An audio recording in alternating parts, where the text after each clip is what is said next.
Mahomes is basically God playing quarterback. Chiefs Kingdom Live. Come on at it. What's hot? Know your role and shut your mouth, you jabroni. And when it's grim, be the Grim Reaper and go get it. It's Mahomes' house. And it is good. Woo!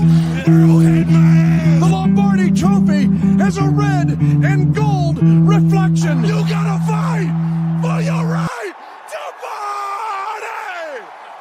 Woo! Let's go! Howdy, Chiefs Kingdom. It's Tuesday. It's 8 o'clock. It's Chiefs Kingdom Live. Thank you so much for joining us. I'm getting all the audio back again. What's that?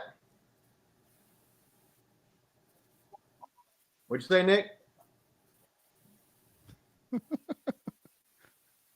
Okay. I'm getting all the audio back again. Is that just me? No, I don't know. Yeah, I think Not it me. is. Sorry, man. Oh, okay. All right. We got a good show.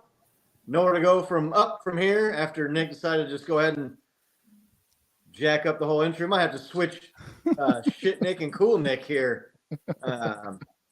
Got special guests tonight, John V and Nico from the Room Rant. Going to join us for this Super Bowl 58 preview show. Chiefs Kingdom taking on faithful to the Bay, the Kansas City Chiefs versus the San Francisco 49ers from Las Vegas, Nevada this Sunday night. Let's go. It's going to be a blast.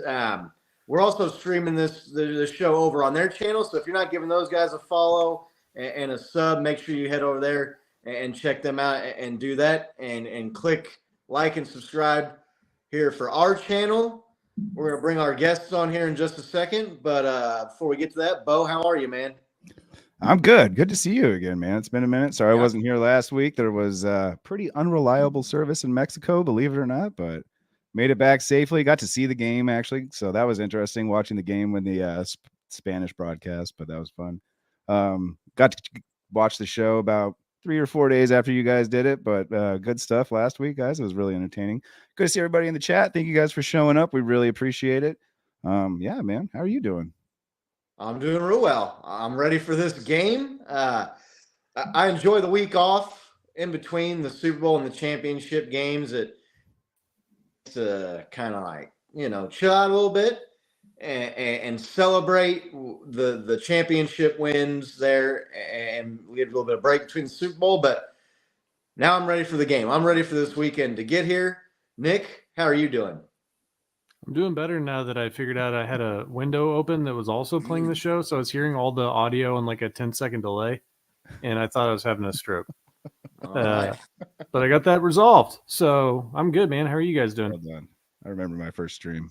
Yeah, no, we're doing good. We're doing real well. So let's just bring our guests on. We got our man John V and our man Nick from the Room Rant. Hey-o. Hey. Fellas, how we doing, going? Nick? Not too bad. Apparently John's just an icon right now. Right. Congratulations, lovely, boys. right? Once again, the Kansas City Chiefs are in the Super Bowl. I always say this, like, when a team gets like a certain level of success, they're just my default favorite because they've won so much. Them winning one more time really doesn't matter. Right. It doesn't matter. It doesn't tarnish any legacies if you guys lose or something. So you guys might as just win till the Browns get in the Super Bowl. Wow, you're in the minority with that opinion, though. That's admirable. It was like that with the Patriots. Remember when the Patriots had their dynasty? I desperately wanted them to lose the first time. And I kind of wanted them to lose the second time because we had the whole Belichick thing. Belichick kind of screwed things up, and then he left, and all of a sudden had crazy success. But after they won like 2, I was like, whatever. I don't want the Giants to win, so just let the Patriots win. I don't want the Steelers to win. I don't want any of these teams to win, so I'll just let the Patriots win. Yeah, that's how I am with the Chiefs. I had a little bit different kind of view. I thought it was cool. They won the first one, and then I got kind of tired of them for a while. But then by the time they came back around and started going to Super Bowls again, then I was kind of rooting for them. Like I was rooting for the Patriots to beat the Eagles in that one Super Bowl. So. I was always rooting for the Patriots. I was living in Colorado at the time, so it was always the Brady Manning thing. When Manning went over to Denver, right? It was just like, yeah, let's go Patriots. Let's go. What's going on, Laney? Yeah, everybody's in the chat. They're happy to see Nick's here. We'll get John V. He's having some technical difficulties. It's been a while since I've been on the cam here. Yeah, Kevin K in the chat. Hey man, you'll be good to know. I sent out your stuff finally this week, so you should be getting a gift here pretty soon for our giveaway show. Sorry it took so long. And Tom Hood, if you're in the chat as well, you got one coming as well. That one's I had to fill out like a custom slip and everything to send that out to Barbados, but hey, it's on its way. Yeah, our man Tom down there in the Bahamas. So yeah, it's good to see Kevin and Shippy and John C. and I'm sure Big Doug. I think I saw him and Laney and Brenda. It looks like we got maybe some fans of John V's, some faithful to the Bay viewers here. I think I saw someone throwing up a "Let's Go Niners" comment here. So, this is a hybrid show here. Here we go, David, right there, David McNiner. So good to see you all. Not sure where John V went, if he's going to try and jump back in here. So he'll be around. Yeah. So let me ask you guys something. So is this season any different from any previous seasons in the last 5 years for you guys? Obviously the first one was probably really special, but was this year any different? Because I felt like a lot of people were down on the Chiefs. I was always the person to be like, listen, if the Chiefs get in the playoffs, they're got to be like among the top two favorites. I always thought the big ball. So for me, it was. We kind of had some of that last year too. I know that we were the 1 seed last year, but we went into last year with everybody saying, "Oh, you guys aren't going to be anything without Tyreek Hill." So there's some of that doubt that was put in there. I know that the Chiefs, after they won, talking about being underdogs, kind of made people laugh a little bit, but. There was a lot of talk about it being a fake 1 seed because of what happened with the Bills and the Bengals, right? But yeah, this year was different. I mean, lots of doubt. I mean, the Dolphins were, this super offense, right? That was coming in, and I know it was a really cool game, but I mean, Tyreek Hill revenge game. Then going to Buffalo, being underdogs, going to the Ravens, being underdogs, being told, basically we had no chance by most of the people saying, you're going to get blown out, you're going to get embarrassed. Who are they expecting to get blown out by? The Ravens. There are a lot of people that said that we could easily lose 2 or 3 scores. And the Bills. I've always been. Here's the thing about this year to me. I don't think I honestly, in both divisions, especially in the NFC, but in all of football, I don't think there was a dominant team. No. Honestly, I felt like especially in the AFC, I felt like any of those teams that made the playoffs could have won it. I was never a huge fan of the Ravens, but the Ravens are a good team. You can't take it away from them, but I never thought they were a dominant team. Yeah, no, I mean, you look at the Ravens, they lost to the Browns at home earlier in the season. They got taken to overtime at home against the Rams late in the season. Yep. You look at the 49ers, who were kind of them and the Eagles were the preseason favorites right here. And the 49ers, I want to say they had a stretch where they lost 2 or 3 games in a row there in the middle of the year. One of those was to the Browns too. The Eagles started hot, but they were winning close games and getting, I don't want to say fluky wins, but they nosedived towards the end of the year. So, yeah, I mean, this thing is wide. The Bills were sitting there at 6-6, and people were wondering if they were even going to make the playoffs. Then the Kadarius Toney foot offside saves them against the Chiefs and basically saves their season, and they make it in. So, yeah, to me, this season has been about the offense, especially early on, kind of struggling. and they had guys at wide receiver that they were trying to force the ball to and trying to force action to in Sky Moore and Kadarius Toney. And it just wasn't it. The defense has been solid all year for the Chiefs. So we've always been kind of like joking about Josh Allen making the playoffs all these years with the top 5 defense. And like, if Patrick Mahomes and the Chiefs ever have a top 5 defense to look at, you might go undefeated or shut the league down because it'll be over. When the offense was struggling, the defense was keeping us around. And my mindset all year was just figure something out on offense. Just get a little bit more than what you're getting. And the Chiefs are going to be dangerous again. And it was kind of addition by subtraction, getting Sky Moore and getting Kadarius Toney out the last 3 or 4 weeks of the season. Going into the playoffs, the offense has looked rejuvenated, looks reborn. They're getting more touches to Kelsey and Rice and Pacheco in the running games. So, MVS too. Yeah, MVS. I never counted the Chiefs out. You can go back through, and there were some times where I think I put a tweet out that said if the Chiefs just hadn't completely botched or had all the problems at wide receiver, they'd be cruising right now to another Super Bowl appearance. And people kind of took that as being down or doubting the Chiefs. I felt good. Nick will tell you, every playoff game, I've had basically zero worry about winning the game. I was not worried at all about the Dolphins. I was not really that worried about the Bills.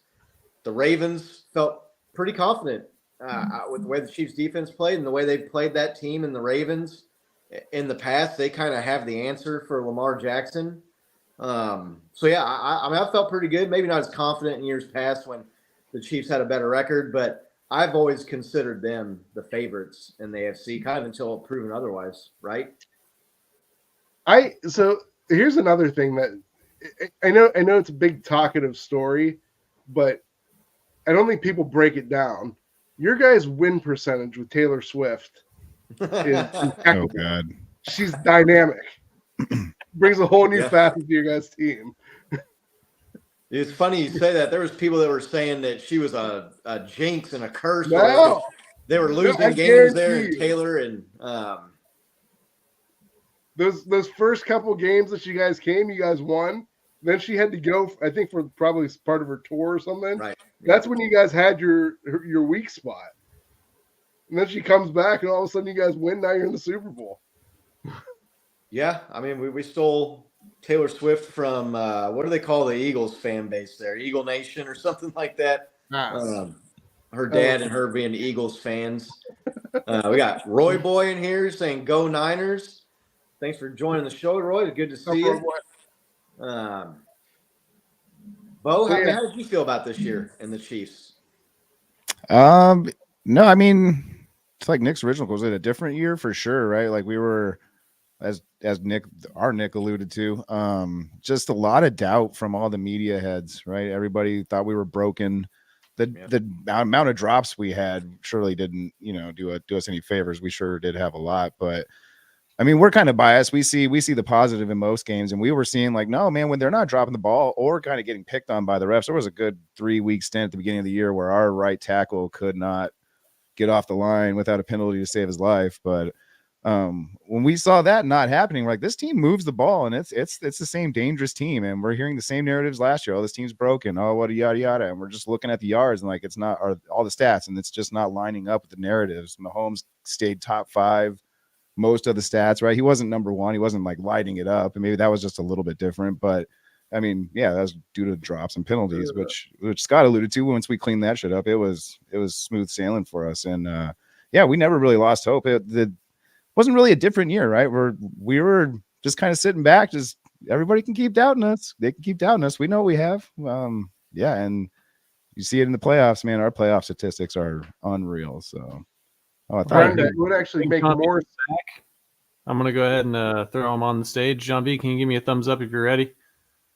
All right. So we got Brenda, it would actually make more sense if they won by 22. Right. Yeah, right. What's up? Hey, you made it. Hey. Welcome. We got our the king of Ohio Niners fans is in the house, John V. Cheers. How are you doing, man? Oh, I'm so pissed. I broke that camera. Yeah, I broke it. It's crushed. I mean, crushed, dude. Crushed. Pieces. Man, I'm excited. I'm going to Vegas Saturday. I'm leaving Saturday. Are you going to the game? No, I'm going to a tailgate at the Link. Bunch of people. Nice. That'll be fun. I'm kind of jealous. It's one thing about going to a Super Bowl, but it's another thing about going to Super Bowl in Vegas. Right. I mean, I'm pumped. I'm crazy pumped. I actually can't believe we're actually going to the Super Bowl. Still, I don't even think it's sunk in yet. Welcome back to that feeling, my friend. It's great to be here, right? We should have been here last year. Like that should have been the Niners, Kansas City. That Philadelphia and San Francisco. There's no match, man. There's no. I mean, I don't know why you're surprised though. You guys were, even from the start of the season, you guys were definitely the favorite. No, I mean, what's happening here, Nick, is, I mean, I understand that you don't understand because you don't know what it's like to win even a bagel. But at the end of the day, it's his second year. He's less than 2 full seasons, and he's in the Super Bowl. It's quite remarkable, actually. And a lot of the context that came out after draft is even better yet. Because Kyle Shanahan's on the record for telling, Jed York, like, I want to get this guy. And they're like, listen, like, we're not really good with you in the picks and quarterbacks. Like, you know, you just spent 3, like, and he's like, no, I really need to get this guy. And Kyle, like, he's the last pick in the draft right now. And he's trending towards the 7th round. And he's like, I had a 5th round grade on him. And it's just like, it's kind of crazy. Yeah, it's just going to bat for somebody that, the organization's kind of like, you're kind of reckless with the picks. So like, you haven't hit on your 3s and you haven't hit on a quarterback yet. So, it's good. Right. It's a good feeling. I mean, you kind of go into the expecting Trey Lance to be battling it out, right, with Purdy, and he was the guy they traded up and picked super early. I mean, he was what pick was he? He was 2 or 3, right? 3. Trey Lance was 3. Yeah, he was the number 1. We moved up from 11 or 12. Right. To get him at 3. Right. So you get him at 3rd overall, and he has the injury, right? He misses basically a year, but he's working with Patrick Mahomes in the off seasons, and he's the guy with the monster upside, and Brock Purdy is kind of the guy that's Mr. Irrelevant and all this other stuff or whatever you want to call it. And they ship him off, and Purdy is the guy. And the 49ers, they come out of the gate hot, right? Started, looks like, oh, man, this is clear best team in the NFC, maybe in all of football. Then there's some kind of rough sailing in the middle of the season, and they lost 2 or 3 games in a row, but then they kind of get back on the winning streak there. I mean, what has this season been like for you? I know you said you can't believe you're in the Super Bowl. I mean, is this a really big surprise season for you, or did you kind of think maybe this was a possibility at all? I mean, I'm never the guy that's going to say week 1, we're going to the Super Bowl, just because of what it takes to get here, the unknowns and everything in between, right? The ups and downs. And you guys, we can cover that in a little bit. You guys, that was a muddy season for you, and there's never doubt with Patrick behind, under center, there's never doubt. So for us, it was, going into the season, bro, I wasn't sure if I was even going to have a quarterback that could throw the ball right after having UCL operation. That procedure was quite significant, with the season, with a loaded roster ready to go on the horizon. You know what I mean? Like, where are we going to be right now? Like, it's not going to be Sam Darnold. Like, I can't put all of my eggs in this basket. So you take the off season little by little. You go into preseason. You start to see Trey Lance show, like he's not growing. He's not developing on pace. And you're starting to see this, and you're hearing, 3 quarterbacks, and Niner fans are fed up right now with the quarterback controversy. We're sick of it. And it's Jimmy and it's Trey and it's Brock, and it's just like the conversations. And then Brock pulls away with it and, comes in third string quarterback, makes a late season push, wins 7 or 8 games, takes us into the divisional, wins it, go to the NFC Championship. Our dreams are shattered, right? In a game that I fully believed and that my team fully believed that they were going to win. And a lot of folks were sick and tired of hearing Debo and Ayuk bitch about it. But these guys thoroughly believed it in their bones that they had what it took to break this team. And so it took another season to do it. And they did it. And they beat the brakes off of them. And from that game, after San Francisco beat the brakes off Philly, they crumbled. They were never the same team. Their identity was muddy. They didn't know who they were. They couldn't establish dominance on both sides of the ball. Coaching is a big question because you don't even know what the hell is he doing right now. So, the Eagles started hot 10-1 and then just sunk and hit that wall. Oh my God. It's like the worst way to go, bro. Yeah. It's one thing to get humbled, but it's another to just gas out and spiral. Bro, yeah. There was signs of trouble with them earlier too. Like they were winning a lot of really close games. The game against the Chiefs, NS drops the freaking game-winning touchdown basically at the end of the game.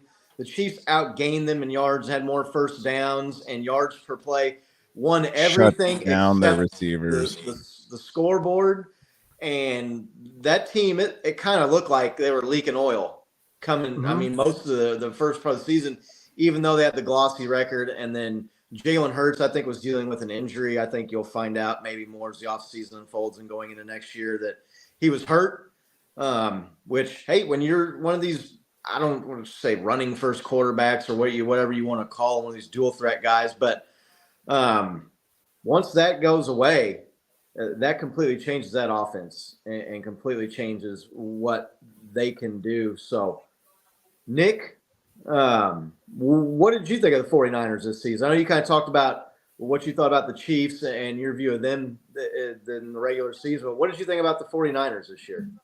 Well, the 49ers were my preseason pick to make the Super Bowl out of the NFC. I think the 49ers were the only – honestly, I think the NFC stunk. I think the 49ers are a very good team, but they were the only very good team in the NFC. And I didn't see any other team being able to beat them. I saw Philadelphia losing a lot of talent that they needed to make the Super Bowl last year, and they didn't replenish it at all. Right. So I didn't, and I'm not a big fan of Hurts. I'm just not. He's one of those guys, kind of like Lamar Jackson, just not as good as Lamar Jackson, that gets by on his legs and just tries to be adequate at passing the ball. And honestly, Lamar's way better with his legs than Hurts will ever be. So yeah, I mean, the Eagles didn't scare me. The Cowboys never scare me. Detroit, I thought Detroit actually played better than I thought they would this year. I definitely thought they were going to be a playoff team, but I didn't think they were going to be like the upper echelon of that division. I think everybody thought that. Yeah, which they were. So really, honestly, there were only two good teams coming out of the NFC at the end of the year, and it was Detroit and the 49ers. And I thought the 49ers were infinitely better than they were. Yeah. The Lions, I thought the Rams kind of looked salty in the last, half quarter of the season. And Matthew Stafford was looking pretty good, and they had some weapons, and their defense had kind of come around. So they were a team that, I wasn't going to put money on them to make the Super Bowl, but I kind of thought they replaced the Eagles down the stretch for me. I don't think so. In that 3-horse race. They took the Ravens to overtime in Baltimore. They took the Rams right down to the wire in that playoff game. Questions about whether Stafford got a concussion maybe and hit his head in that game, and maybe if that doesn't happen, because he did not look as sharp. So, yeah, for me, looking at it this year, I thought the 49ers were the best team. The only thing was that, like with the Rams and everything, I think people were getting momentum behind. People were like starting to think of them as a team with a lot of momentum because they were making a playoff push. but they weren't dominating. They weren't winning like every game. Like they were just in it, like kind of like the Bucks were. They were just in it, you know. And everyone thought the Bucks had a great season. They had an okay season. They made the playoffs, right? But like they weren't great. They weren't one of the top 5-6 teams in the league. Yeah. And I don't think the Rams were either. But yeah, it was the 49ers all the way. The fact that the 49ers, I will say this, they got fucking lucky this playoffs twice. I've talked to John about this. I don't think they necessarily played very well. Poking the bear there, folks. But that being said, they're there. They're there, and those 2 games don't mean anything because now they're in the Super Bowl. They just have to have one really good one. Yeah, they're capable. I know what you're saying. 27 unanswered points isn't exactly lucky, though. That's pretty good. No, it definitely is. Are you kidding me? You catch the most ridiculous 56-yard catch to set up when you're getting your ass.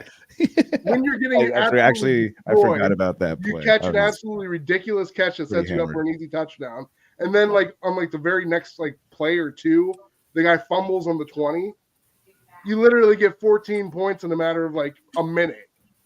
Yeah, I mean, when you look at that game, I think if the coach is a little bit smarter and takes a couple field goals, if they don't have the fumble, you would have won. Yeah, I think so. I've been wanting to get John V's opinion on that championship game before we start breaking down this Super Bowl matchup. John, how nervous were you watching that championship game? I mean, what's your take? Did the Lions blow it, or did the 49ers kind of come back and take it? I mean, look, dude, you play the game that's in front of you, right? If the opposing coach is an idiot, then I mean, you must capitalize on his mistakes. You not only do you put yourself in position on 4th and short, but you must make this. You need to turn over downs. You can't miss. Like you cannot miss. So, right. In my opinion, like if you say we're lucky, like okay, then we're lucky. But I mean, better be lucky than good. I mean, it is like, look, you play the game that's in front of you. So if they make mistakes, you capitalize on those mistakes. If they want to go on a 4th and short, turn it over on downs. Get possession, score. We just did what we needed to do. So, I mean, ultimately, call it lucky. I mean, the Niners still have to force that fumble. Gibson still has to force that fumble. Not only does he have to force that fumble, we need to recover that fumble. Then we need to score points. And I said it was like probably 7 minutes in the 3rd quarter. And Scott, I'm saying to myself, to have a chance, if my Niners can go into the 4th quarter down a touchdown, we're going to be all right. We'll have the 4th quarter, because we couldn't stop the run in the first 2 quarters.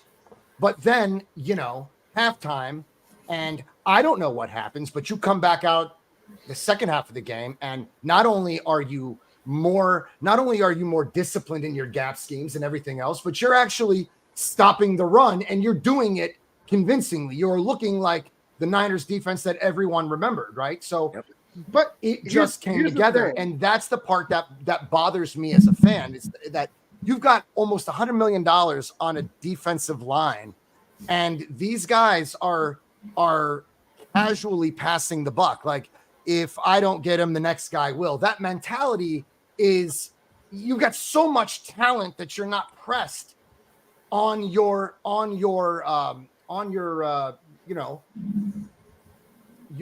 blocks or whatever it is. You know what I mean? Like the Niners were just missing. And it took a captain or a coach or all of the above to get this team and pull it together and be like, look, folks, whatever we're doing out here, it's not working. Like we look bad. Like I was embarrassed. Like this isn't right. Yeah, they were looking bad. And the Green Bay game, we came out stale, and but playoff ball is not supposed to be. It can be beautiful, but it's going to be sloppy because the best of the best are here, and playoff ball is just get out of this game healthy and with a W. And the Niners managed to do both in both the divisional and the conference and the conference championship. So that's a bigger win for you guys staying healthy. Yeah, for real. Dude, bro, say it again, bro. Like that's been, I mean, with the exception, we lost Hufanga early. And again, he hurts in the run game. Like that's a Pro Bowler right there all on his own, you know. Hufanga's not all that important in the grand scheme of things. Right. I mean, he's a pretty good player. You're right. He's okay. I've never been a big fan of him. He's pretty good, man. I've dubbed him Motherfunga because he's there. He gets in the way. If you watch this show, you will know that I said Hufanga is a little overrated. I mean, I agree with that a little bit. I think people talk about him like he's and like how much have they lost since Hufanga's been gone? Hufanga hasn't made a damn bit. We're not. We have Logan Ryan back there missing blocks. He did arm bar tackle, and he ended up not tackling the guy, giving up like 50 some yards, and then he actually threw himself into his own teammate, and he just spiraled a big collision. Like it was humiliating. Like no, Nick, like Hufanga makes that tackle. His angles are pure. I've seen you just don't respect players labeled. I do have to throw this out there for anybody who's just watching or catching up right now. Nick, the bottom Nick here, is a Browns fan, and so he's kind of not used to being like a Ferrari owner complaining about like the Ferrari making a weird noise, right? He's like, "What are you talking about? You need that part for your car, right?" What are you talking about? I just got every single part. I just got a brand new car this year. It was like a Honda Civic, and I loved it. Right. No, look. Go into your engine. Just take that part out. Just take any part out and see how it goes. Flacco edition Honda Civic. Right. John B made a great point in the playoffs. It's survive and advance. And look, the Lions left the door open, but you still got to go through it. I mean, they dropped passes and they fumbled, but I mean, the 49ers took advantage of the mistakes. How many games do you watch where teams make mistakes and the other team doesn't take advantage of it? So, look, that's I'm not going to say the 49ers got lucky. I give credit to Dan Campbell because he stuck to what he did the entire season. He didn't even change it up in the conference championship game. You haven't been here in ever, and you are making decisions that like you're not taking the field goal. Yeah. Why? I don't. Listen, but he didn't do it all season. Like he was careless. Like that's careless. Like I don't care how much success they've had because of it. Like you did it in a game that was one and done. Like you don't do that. I saw that. And I think he gets it. Two things can be true at the same time. The 49ers did get lucky, and the 49ers are a team that you don't allow to have an opportunity like that. That's the whole thing. The 49ers, right? You fuck up against the 49ers, they will make you pay. Like, they don't let them have that option. But Dan Campbell underestimated that for some reason. I don't know how he does that. And he gave the 49ers a chance, and they blew the doors off that chance. So, well, I mean, absolutely. We want to go to the Super Bowl, bro. And I don't know what we were doing first half. So, like, you know, all that we're hungry at half. You know, we came out a different team. I was deflated, dude. I was down 17 points in a conference championship, and we came back and won that game. Like, I'm not used to my team coming from behind. Yeah, I was just about to say that. That's a rarity, right? Right. Like we usually, the Niners are, if we score 20 points on you, we're 20-0. You know what I'm saying? So they're used to front running. No doubt about that. I mean, they like to play from in front. I don't know if Lainey would mind me sharing a private message that she sent during the championship game, the NFC game, but she sent me a message that said, John V is going to be going to Best Buy after this game to get some at halftime. We're down by 17 points. But, yeah, look. Holy smokes. I think Dan Campbell, and you saw it in that game against the Cowboys, he lets his emotions get the better of him in big moments, and he's like one of these guys, he's emboldened. You hit on 19 and you get 21 once or twice doesn't mean it's like a smart thing to keep doing, right? And you go back to that Cowboys game. He cost his team the 2 seed because he goes for 2, they get it, and then they say that the guy didn't report, and so they move it back to the 7, and he's going to be damned if he don't go for it and get those 2 points. And like he let the emotions get better of him, and they end up losing that game and losing the 2 seed. And it didn't really end up costing them because they would have had to play on the road at the 49ers anyway. But you kind of saw signs, and Nick and I talked about this, right, Nick? I mean, he made some gambles later in the year, and they paid off that kind of like led him to let the it kind of like rewarded some bad decisions, and he continued to make them. Nick, I mean, what did you think about that Lions 49ers championship game? Which Nick? You. Me. Yeah, look, it kind of had some shades of that comeback where the Texans went up on the Chiefs 24-0. Scott and I were at that game. I do want to say that, yeah, one team collapsed, but you don't come back from 3+ scores unless the other team collapses. You still have to do it. But yeah, it was like very similar. I mean, there was a fake punt. There was a dumb call, right? In that Chiefs game, there was a turnover on a kickoff, punch the ball out. And then all of a sudden the lead evaporates and the other team is winning by multiple scores. And it's like, oh man, the game's over. But I walked away from that game just thinking like there's a definite difference between being aggressive and being confident and being stupid. And Dan Campbell was just stupid in that game. Like not taking the field goals, like to go back up 17 points and then not taking the field goal, like when you could tie the game and then you're down 2 scores now. And then you get back in a position to score. You've got all your timeouts and you run the ball at the goal line, dude. Like, so you have to burn a timeout. So that basically means that now you're screwed and you have to get an onside kick, which nobody gets anymore. They should do something else for onside kicks because they've totally destroyed the rule to where it's just like not even a viable play really anymore. But yeah, I walked away from that like thinking kudos. Brock Purdy made some really good runs in that on that last drive to go do it.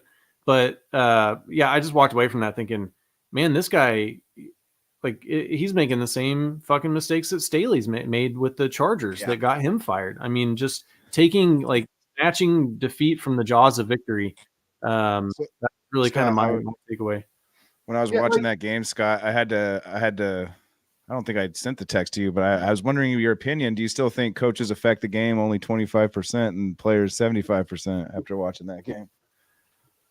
Yeah, I mean, it maybe in like one game or a quarter, it's a little bit more than that. But I mean, overall, yeah, I mean, it's 75% players, 25% coaching. I mean, show me a Hall of Fame coach that didn't have Hall of Fame players, right? Before we get, I want to break the Super Bowl down, but I know Locker Room Rant, Nick down there on the bottom, he kind of talked about what he thought about the AFC Championship game ahead of time. But you guys, I mean, just maybe a minute or two here. I mean, did you think the Chiefs, did both of you guys think the Chiefs were going to beat the Ravens? Did you think the Ravens were going to win? I mean, was that game a surprise to you? What did you think, Nick? I thought the Chiefs were going to win. Listen, whenever I talk about Lamar Jackson, I always say the guy is a good quarterback. He's a good quarterback. He's going to get you success. But if you can, unless he's on, and he's not always on, and he's not even always, and he's not even on the majority of the time. He always has his legs. Sometimes he'll drop dimes on you, but that happens like once every 4 games. Right. Okay. There are games where he's wildly erratic passing. And even to this point, even in his like where we're going 5th year, even to this point, he's still wildly erratic passing it sometimes. And I thought that the Kansas City Chiefs had a good enough defense to slow him down and also had a good enough offense to overpower him.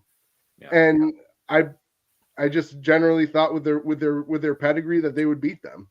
And I was right. That game broke down exactly how I thought it would. If I could literally have written the script for that game, that's exactly how I would write that game to go down. Right. And if the referees don't take away a touchdown from the Chiefs on an iffy holding call, and the Chiefs, I mean, I'm not going to say Andy Reid had a Dan Campbell moment, but they passed up on a field goal early in that game to go for it on 4th and 1 that they didn't get. I mean, that easily could have been a 3-score win and the Chiefs up big. So, John, what did you think? I mean, did you think the Chiefs were going to win that game? Did you think the Ravens were going to win? I mean, what were your thoughts on it? I thought it was going to be a 50-50 game. I really did not know who was going to win this game. I mean, obviously the Ravens had the defense. You have a great defense. But I mean, it was more about Lamar, and Lamar wasn't Lamar in this game. Essentially, kind of making them, he wasn't moving enough. He only ran the ball how many times? 8 times? Less? Right. So I mean, that's not Lamar-esque. And like Nick said, if he's not on, and I don't even know if it's I don't know like who you blame in that scenario. Like the offensive coordinator right now, like, are you not using Lamar properly right now? Do you not like what you see? Are the Chiefs taking it away from them? Like the lanes that the Buffalo's offensive line were giving Allen were impressive. Yeah. Those lanes were impressive. He just wasn't fast enough. His acceleration is not fast enough to get, whereas you get Lamar in those lanes, his acceleration, he's gone. Hurting you. Yep. I just think that either he gets soft. I think he gets soft. I think the moment gets too big for Lamar. Yeah. I do believe that like he did not feel like taking off and running. And I'm wondering like, why aren't you doing this? The Chiefs took that away from him. Quite literally made him one-dimensional. They didn't even try to run with the running backs all that much in that game either. The Ravens, it was almost to me like they wanted to go out and show the world that Lamar could go out and outduel Patrick Mahomes and air it out, and he's just not going to do that. I'm sorry. Why? I mean, why? What? Not going to happen. What? Yeah. What do you stand to gain? Why would you even do such a thing?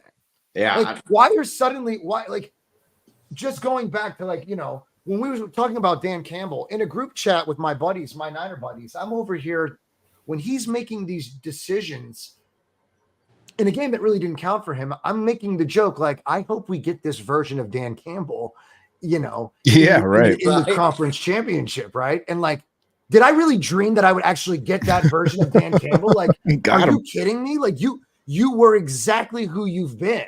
Yeah. And I can appreciate it, but I mean, it goes to say that like the Ravens are the opposite.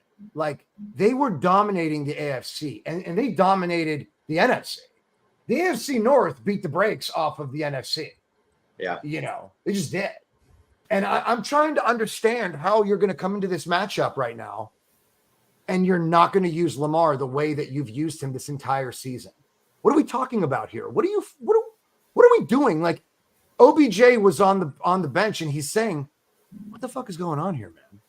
Like, he was like 100% confused as to what he really was.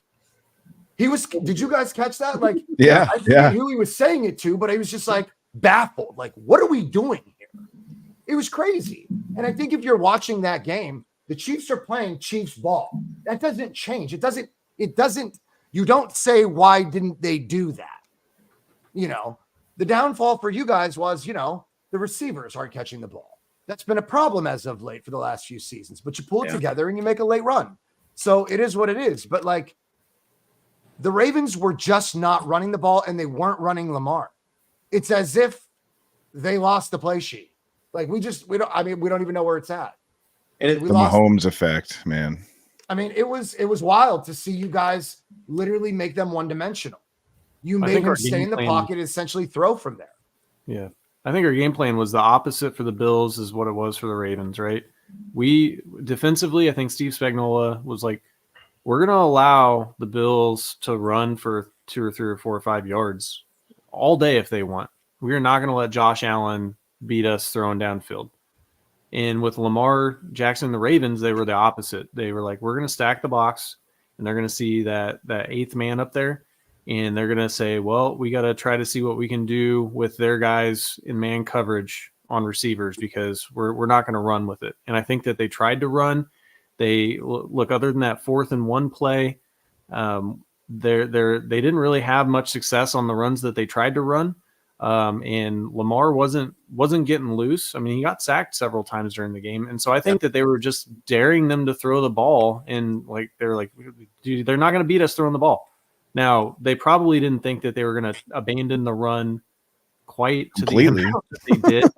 Yeah. But I think that once you see Patrick Mahomes go down and has the ball for 9 minutes, right? Like you run an 8-minute drive, you run a 9-minute drive, and then you're down 2 scores. You're like, shit, if they start taking 9 minutes off the clock when they get the ball, we don't have time to run. We're down 2 scores. It probably put them in a little Exactly. bit. That's But crazy too. it still Yeah. is wild to think Possession that they was only. wild. I think they only ran to running back 6 times, right? And I don't know if panic is the right word to use, because Harbaugh is a veteran, experienced Super Bowl winning coach. But it was almost like when they got down 7-0 and then 14-7, they kind of went like, oh shit, our Vaughn defense Panic is mode, getting yeah. shredded right now, and we're gonna have to, like, this game's a shootout now. We're gonna have to air it out. And I don't know if they just forgot their identity or if they panicked or what it was that got them out of doing what they had done all year, but they did, and they played right into the Chiefs' hands. The L'Jarius Sneed play where he punched the ball out of Zay Flowers' hands as he's getting ready to cross the goal line too was, in my opinion, the play of the game. I mean, if they get that touchdown there, I think it's a totally different game. But hey, we're here. I was rooting for this rematch of Super Bowl 54 last year, and we got that close to getting it, but we got it now. We got it this year. Let's just go around the horn. I mean, we're not going to do predictions or anything until the end here, but I just kind of want to get everybody's overall thoughts and kind of like how they're feeling about this game. We'll let our guests go first here. Nick, what do you think about the Super Bowl? Okay. I'm going to be a little long-winded about this. I generally think the AFC is a far, far superior conference than the NFC. If you held a gun to my head, I'm going to pick the Chiefs. That being said, I do think the 49ers can win. Got a gun somewhere. I do think the 49ers can win. Because like I said, the 2 games previous, they're irrelevant now. They're gone. You might as well say those games didn't happen. The 49ers are capable of playing a really good game. I think, and like I said, if you took the previous Super Bowl you guys were both in, I would have said the Chiefs were definitely the better team, like the far better team. And that game was in limbo for a lot of that game. So this game could very well be super close. 49ers could very well win, but if you held a gun to my head, I would say Chiefs 27, 49ers 17. I mean, I'd sign up for that right now if that was going to be a guarantee. But, John, I mean, how confident are you feeling about your Niners, man? I mean, y'all are the favorites, right? I mean, I'm confident because I think we have competent quarterback play. I think that we're more of a contender in the sense that we just – have you seen Brock just take a hit but deliver a throw? Yeah. He does it a lot. Mm-hmm. I just don't want Chris Jones or Carl Loftus being the I don't want him trying to throw. You ever seen Nick Bolton hit a quarterback? I've seen Nick Bolton, but I do believe that we are built to at least hold off the rush long enough for Brock to do his thing. And that comes with Pro Bowl talent. You've got Juice and you've got Kittle, and they're there to chip and help out wherever they need to. So, I think I like my offense this year way better than I did in 2019. Right. I'm far more confident in this offense. Far more confident. I even like the run game. It's almost like the 2 teams have switched places from the last Super Bowl. Like the 49ers had the way better defense, or they had the better defense, and the Chiefs had the better offense. Now it's almost like the Chiefs have the better defense and the 49ers have the better offense. I don't know. No. Sorry to interrupt you there. You can finish your thought there, John.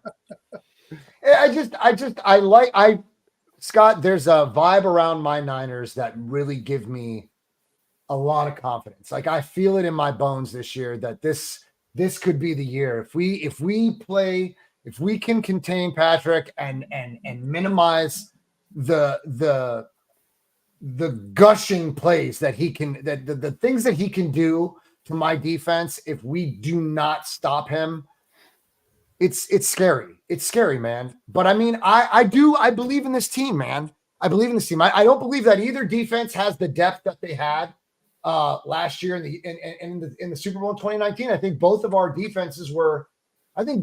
teams were deeper in 2019 across the board. I think last year I loved my defense, and this year, we're a few guys. We're about 6 guys shy of that defense of last year, and I think that the run game is Pacheco, and I have been very vocal on this channel that I respect and love Pacheco. I mean, he's one of my favorite running backs in this league. And it's just because of the way he runs the ball. I mean, he runs, dude. Like, he will drag us and take us with him. So I just want to see us, we really need to get in front of the run. We really need to stop the run, man. I mean, ultimately, I think that we need to stop the run, and I think that y'all need to stop the run. And I think we both need to need to hope to stop the run on both sides. So, as far as throwing the ball, I fear, my quarterback has a habit of throwing into the hands of the linemen when they put him up, and it's just one of those things. And it's happened at least once every game, and it makes me very nervous. It makes me really nervous.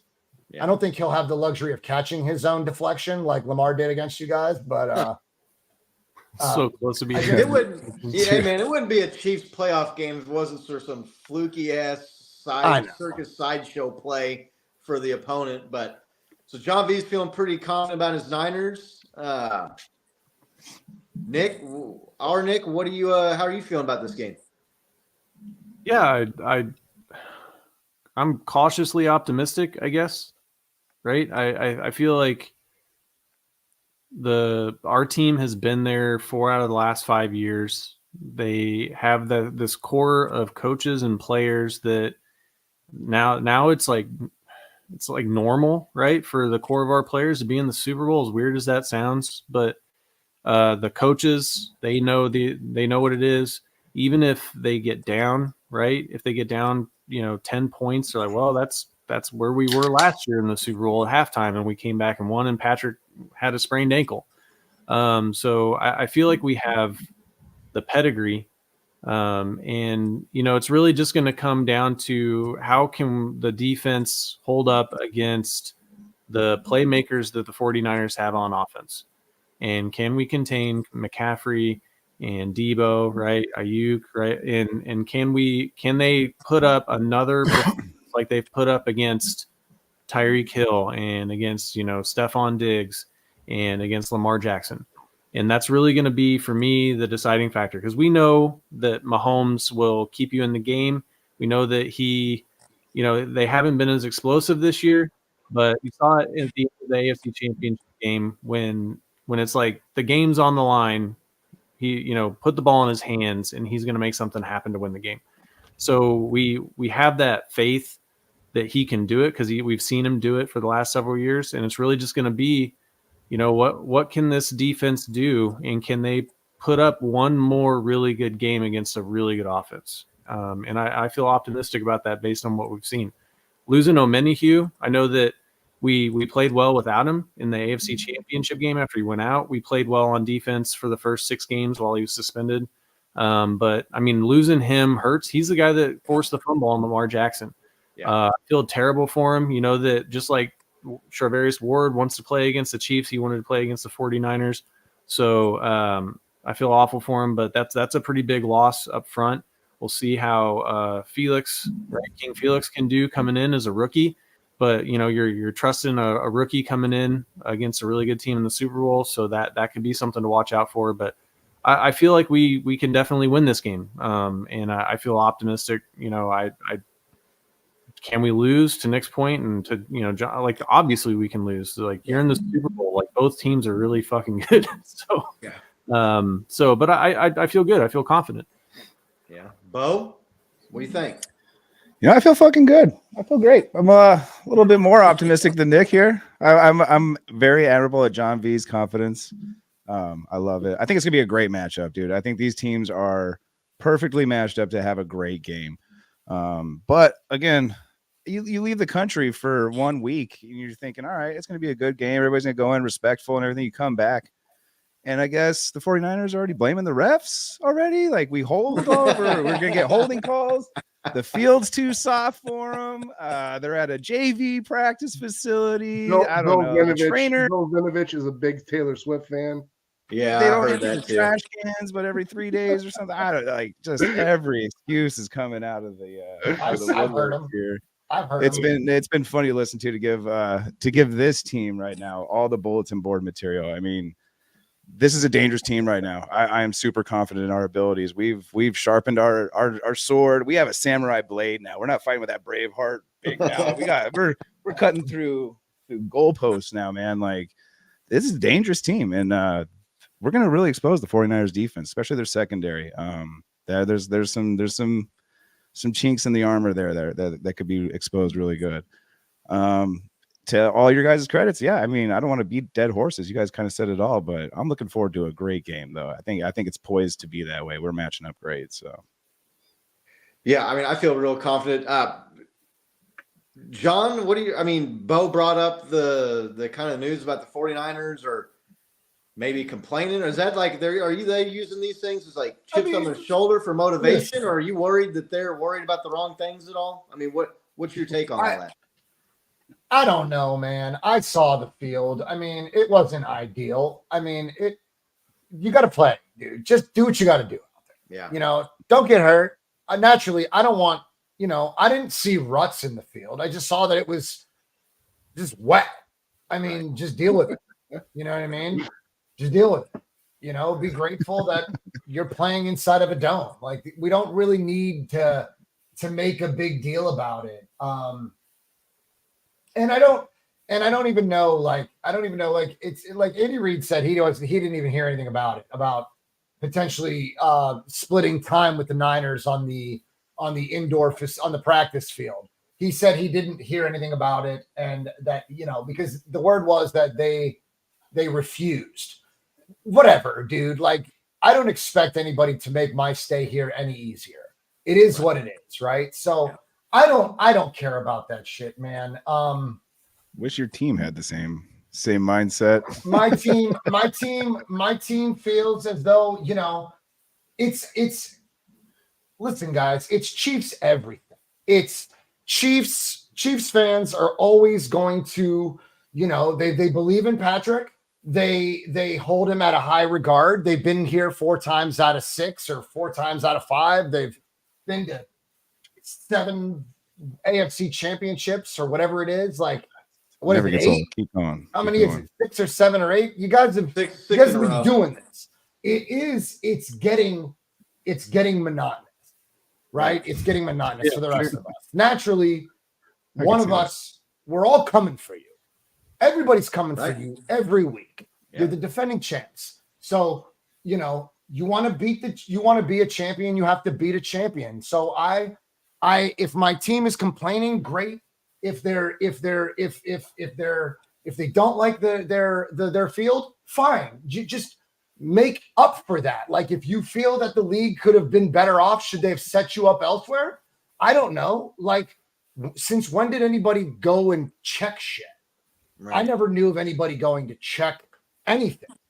I'm always smiling, Sparks. Always smiling. Send somebody out there, and send somebody out there and have them check out the situation. Don't wait till you get there and be like, oh, the field looks like shit. We could have made arrangements to go elsewhere. Send somebody out there ahead of time and check. Yeah, and the Chiefs practiced. The Chiefs practiced at Arizona State last year while the Eagles were practicing at the Cardinals facilities. So, I mean, and they won the game. So the UNLV facilities are brand new. They're like $280 million brand new facilities. Right. Built like last year. It looks fantastic. Yeah, I just don't understand what. I mean, I get it. There's a lot of rainfall. There's a lot of rain on that side of the country, right? I mean, you guys were getting hit, or they were getting hit anyway. And they were talking about the Chiefs practiced in pads outdoors in the rain too. So, guest Nick down there on the bottom. I mean, Do you think the 49ers are worried about the wrong things, or do you think they're just using this as like a chip on our shoulder, trying to find motivation to get fired up? What do you think? You mean the 49ers fans or the 49ers? The team with the complaints about the holds and the practice facilities and the referees and this and that. I mean, do you think that's a positive or a negative for them going into the game? Here's the thing. I generally think holds are bullshit because I actually, and my team's the biggest sufferer of that because they never. How many holding calls? How many holding calls do you think they called against Myles Garrett this year? Right, exactly. I think I might be able to maybe 3. Maybe. Chris Jones is in that same thing too, man. The guy you watch the replays, he's getting held all the time. I mean, it is absolutely, and the refs are right there. They're staring at it. They're just choosing not to call it. So I generally believe that's a big gripe. That being said, no, I don't. I think they are worrying about if they're worrying about anything else other than winning this game, it's the wrong thing. I think a lot of social media. I think our fan base it is actually makes my team look way worse. You know, I have yet to hear the players make comments on it. I just see, beat writers share, whatever the hell they hear. And then my fan base just takes it and just fucking spreads it like wildfire. So for those of us that have a level head, I think, Shefty for sure. For those of us that have a level head, I think we know what's at stake here. 7 players lost that game to you guys in 2019. Those guys are steering the ship. I mean, they're trying to get the rest of this team just because, when they get to opening night, like a lot of those guys are young and a lot of them have never been there. And some of the vets have never been there. They're trying to take in opening night. They're trying to take in the whole Super Bowl experience. And everyone's saying it like, we're just trying to take it in. We're trying to take it in. It's a huge moment for them. And that moment can be a distraction. Whereas, in part to what you said, Nick, like this is kind of a normal for you guys to compete under the lights in the Super Bowl and the AFC championships and over and over and over and over. Whereas I've seen my team lose in 2012 and in 2019, right? It's all been due to a quarterback. Yeah. My quarterback now is just giving, in part to what Big Doug was saying. Like, I understand. I totally get it. I fully understand. When you win, you get to stand there and point at everyone else like that. Like that's it's the Niners have to finish. They have been competitive for years and years and years, and they're just falling short due to quarterback play. If Brock Purdy can be this good now, win, lose, this dude is going to be a great quarterback in the league. And I hope we'll see more of these matchups. I still believe that we would have been Purdy versus Mahomes last year, Purdy versus Mahomes this year. I believe that we would see this matchup more and more frequently because I do believe that, if you're as young as Purdy and you're number one in many metrics, like these are good accolades to stack. Patrick did it, last year. Purdy found himself in a conversation with who? Patrick Mahomes, Kurt Warner, you know what I'm saying? And he's just doing it again. His name is being mentioned up there with Steve Young and Joe Montana. We're still got Patty Mahomes in there. We still got Kurt Warner in there. And we still got a lot of other guys. We've got guys like, what's his name from Roethlisberger from Pittsburgh, per se that he wins a Super Bowl in his second year. He'd be one of the younger guys to do it. I mean, look, all we can ask for is a chance to compete. Am I nervous about competing against Andy Reid, Spags, and Patrick Mahomes? I absolutely am. Yeah. I think everyone, you're not a football fan if you're going to sit here and believe that it's going to be an easy day. This is supposed to be a grudge match. Like, this is going to be a grudge match for us. This is going to be standing on business for you. I mean, both teams have a lot riding on it. You guys want another championship and the Niners want a championship, I think this is the matchup that it should have been last year. And I think we're getting the rights wronged. I think it's corrected. And I believed it. I always believed it. And I've always said to you, Scott, we got to get back to this matchup. Yeah. Whatever happens, happens. But I mean, like I said, to get here, all you can ask for is an opportunity to compete. That's a blessing all in itself. You know, you guys made it. I didn't know if you catch the name I put there on the window for myself. Going back to the old days there of Shant Club. Mr. Smug, I see it. I see it. Smug, Mr. Smug, I see it. I've been wanting to ask a 49ers fan this question all week, and some 49ers fans that are in the chat. Because obviously all me of too. Chiefs It's on my fans, mind. Same. all of us Chiefs fans think we should be the favored team. And so I want to know what, John, I want to get your opinion on this, and all the 49ers fans that are joining us. Appreciate you coming by and stopping in. I appreciate you guys. Thank you. Dude, making for a fun chat here, going back and forth with Chiefs Kingdom and faithful to the Bay here. Do you think the 49ers should be the favorites, John? Yeah, I mean, we have a better record, I think. I think we earned it. But what does that really say, though? Like, what is it? I mean, Vegas is not, you guys aren't, you know, you're not strangers to the Vegas stadium. No. You know, do I think that is it much? To me, it's even. To me right now, walking into this, yeah. What's a favorite right now? What's the favorite? Yeah, I get you.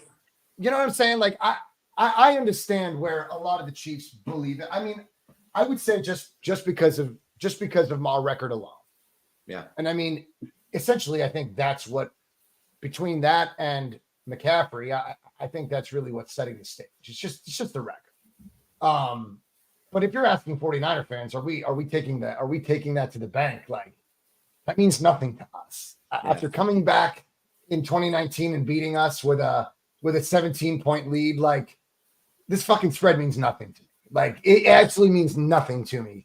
When we line up and it's the beginning of the game, it means it's zero to me. Like, I'm nervous. I am terrified. You don't say. I'm fucking terrified. But I'm excited at the same time. Right. So, I get you. No, I know what you mean.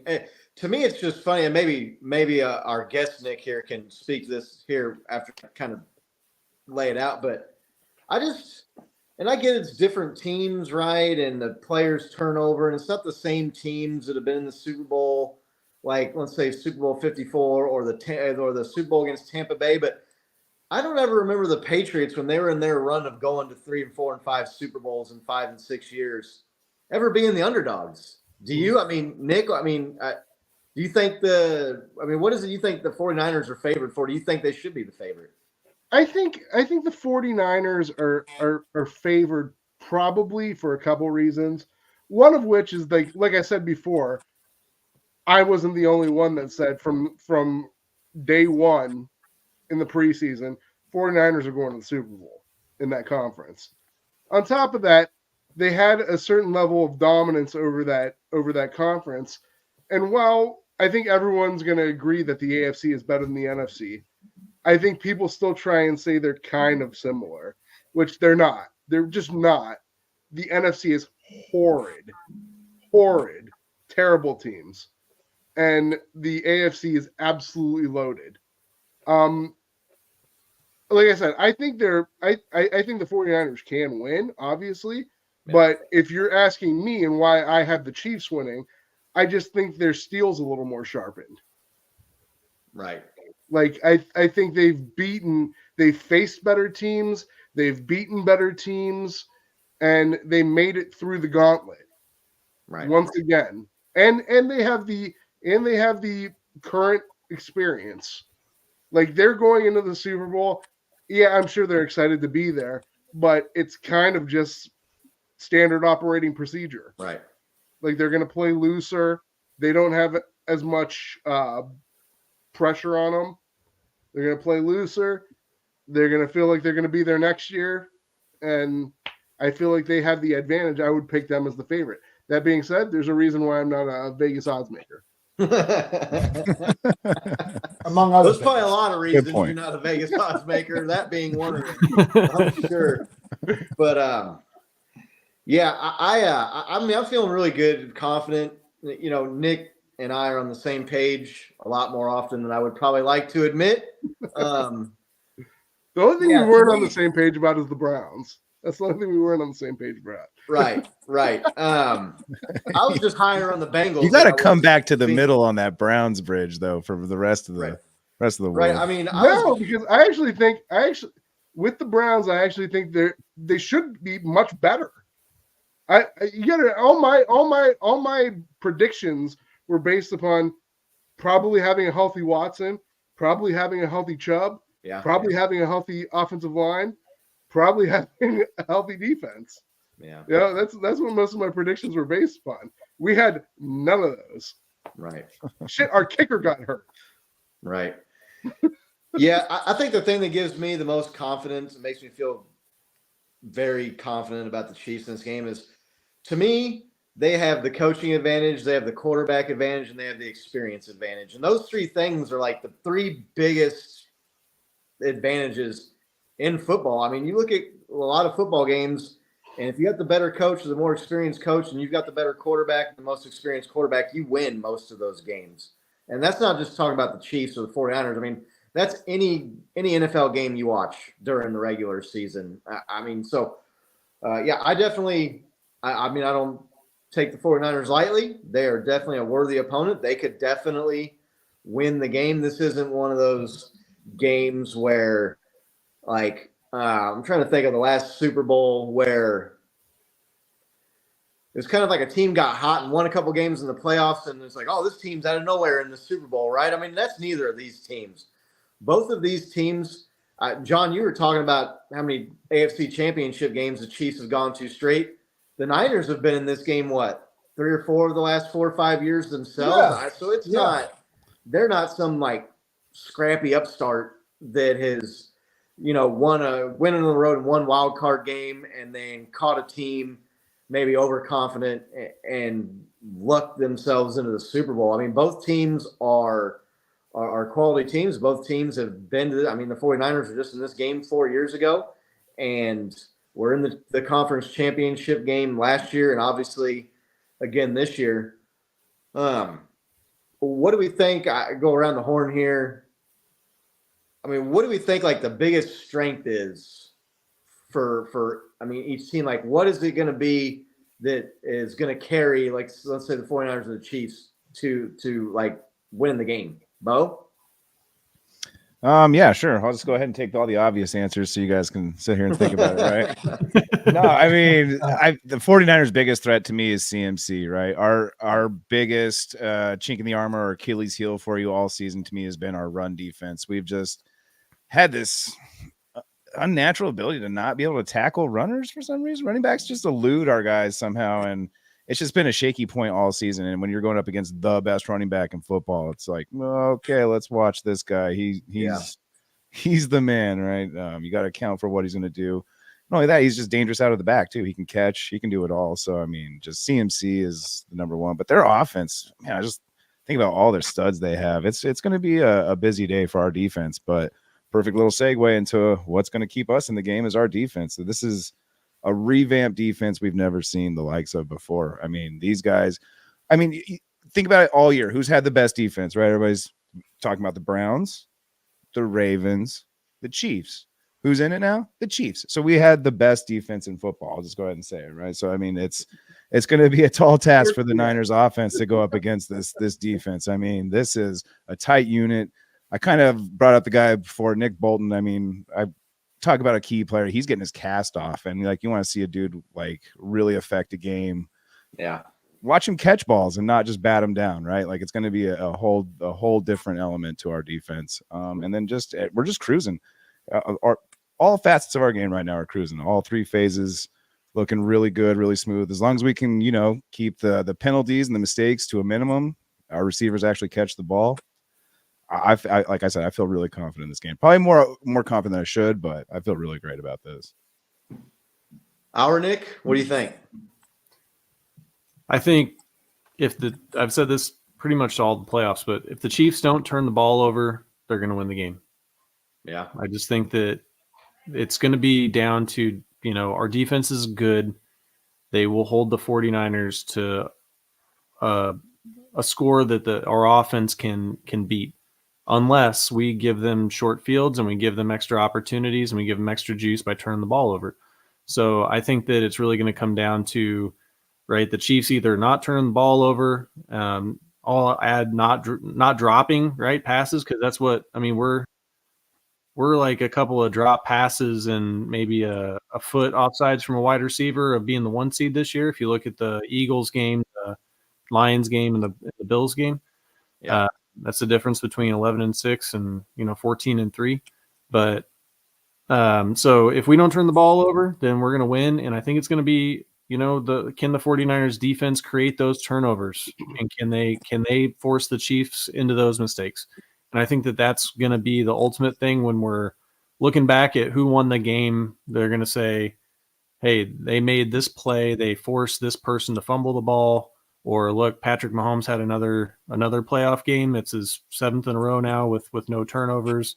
And I think that that's going to be the story. So, right. John V., what carries your boys to the Lombardi Trophy? And if the Chiefs win, who is it, or what does it the Chiefs do to get them to victory?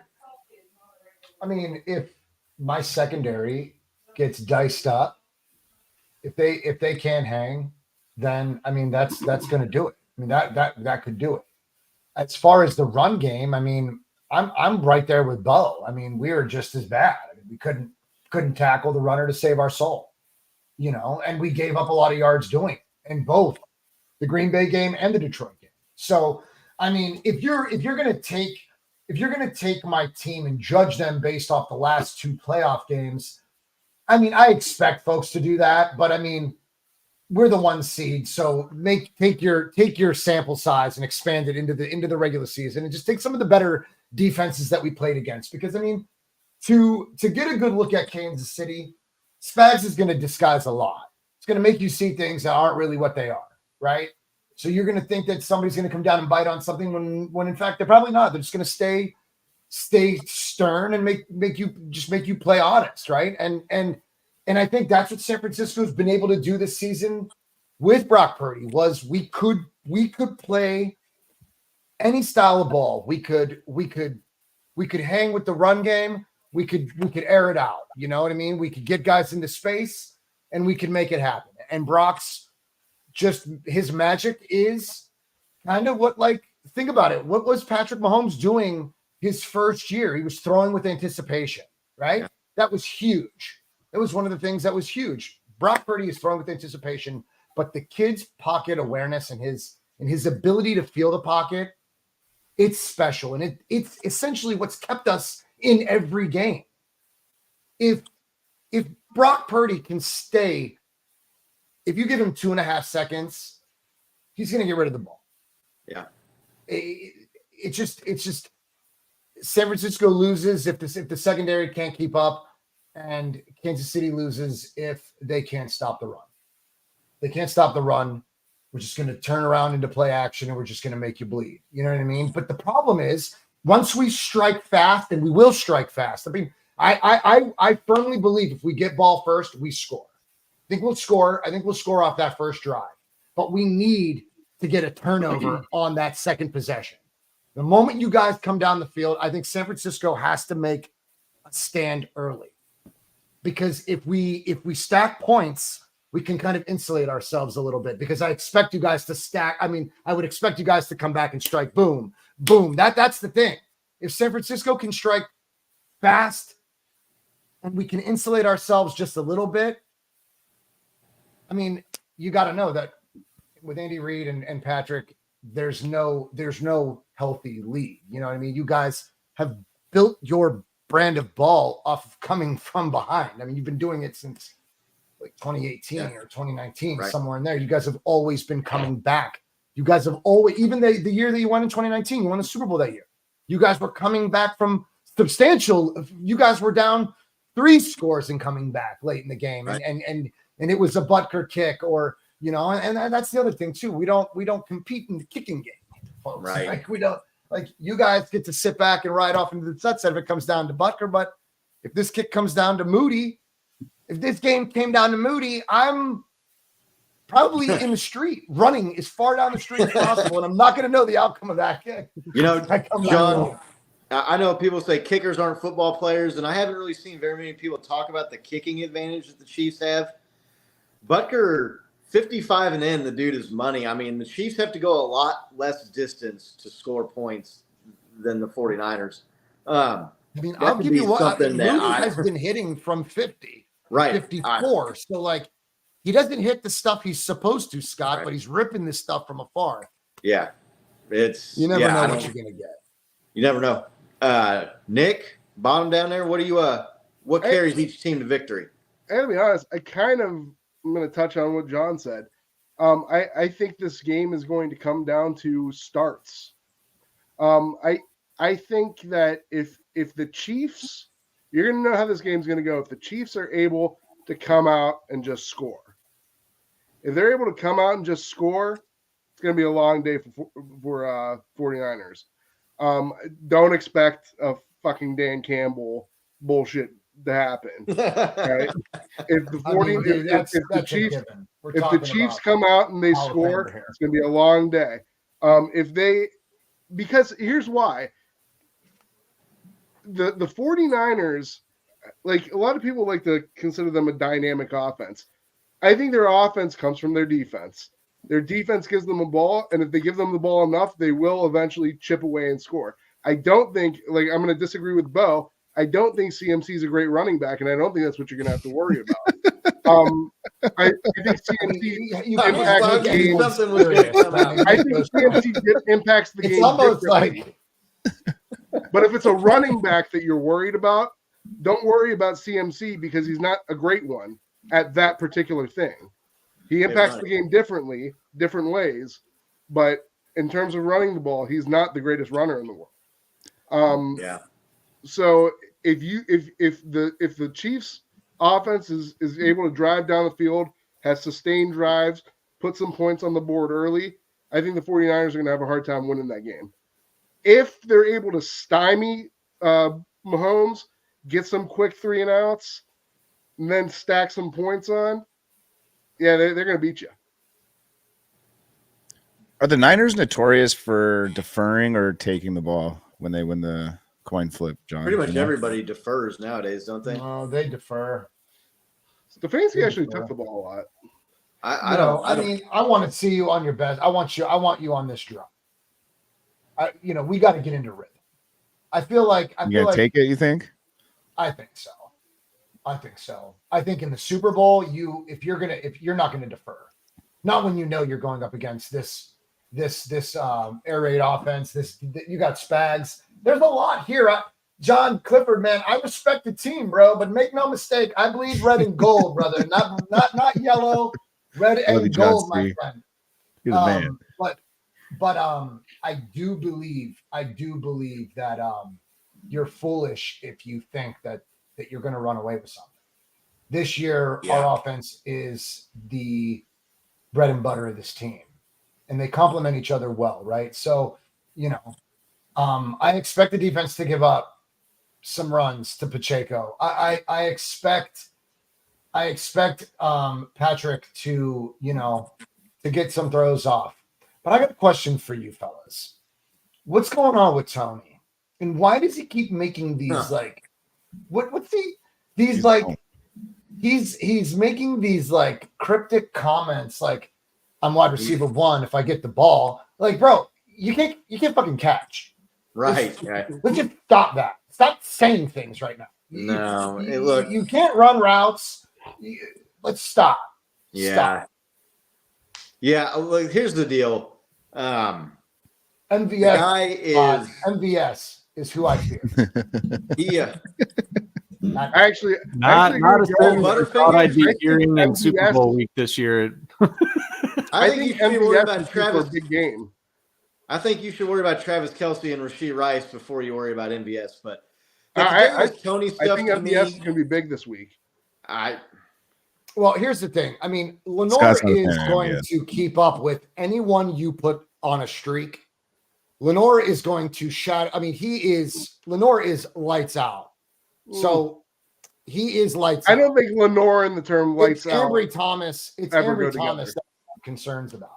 And I think we'll all agree it's Ambry Thomas is the weak link in that regard. But as far as Tavarius Ward and Lenore, I expect them to play sound. I think they'll be all right.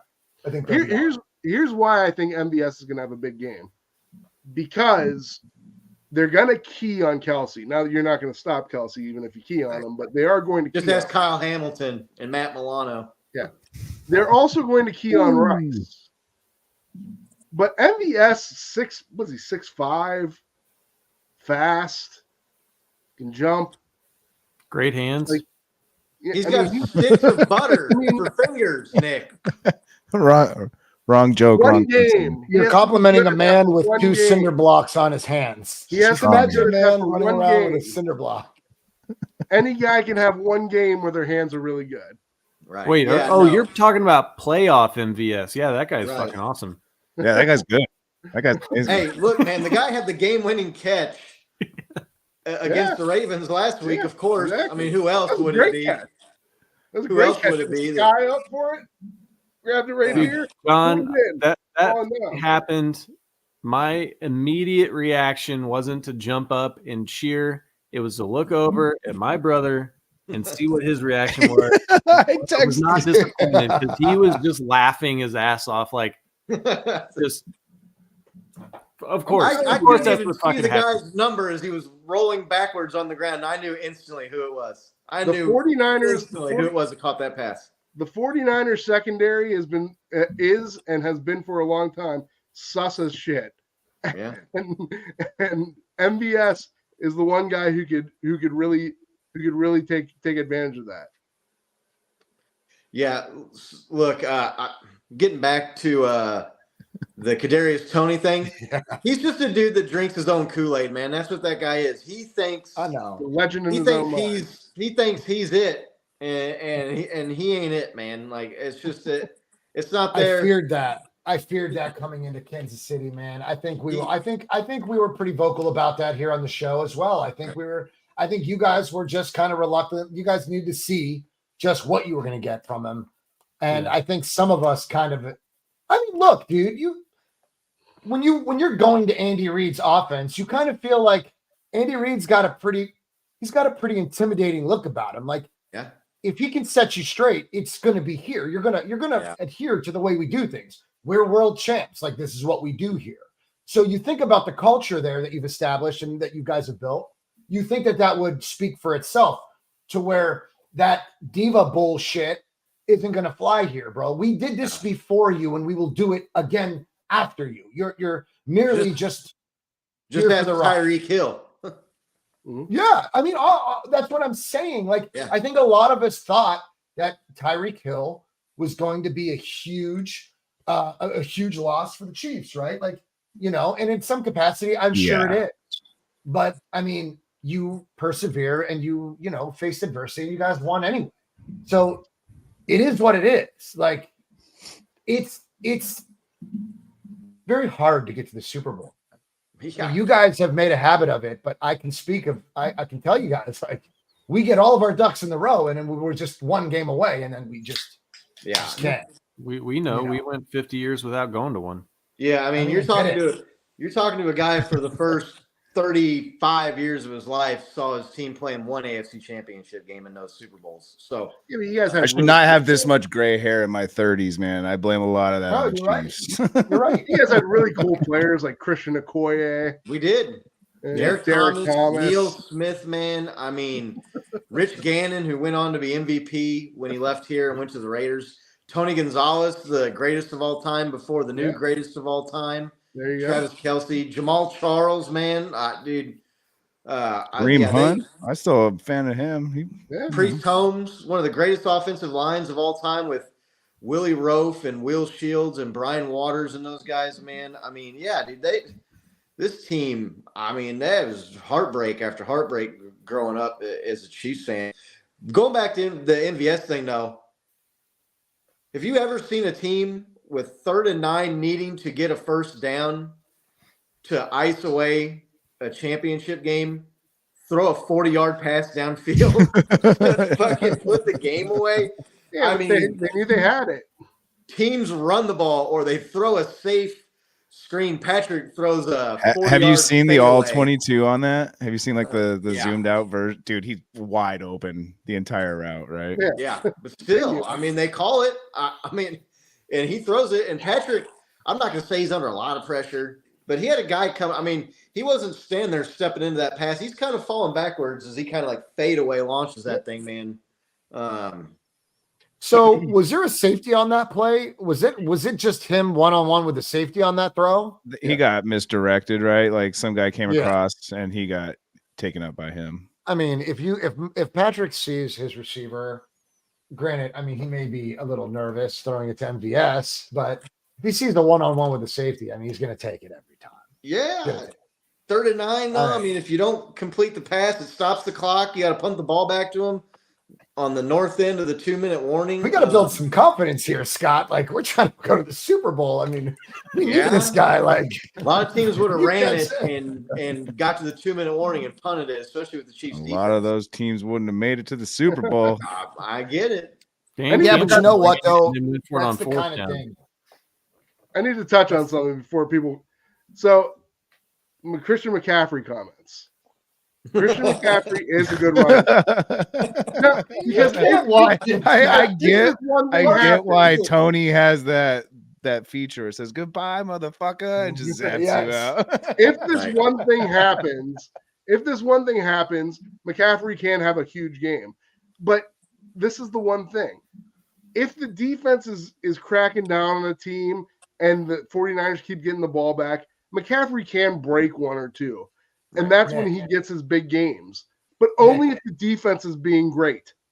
McCaffrey, if the defense is not being great, McCaffrey can have a shit game. Trust me, I've seen it. Nick, real quick, who was the only running back in the MVP conversation this year?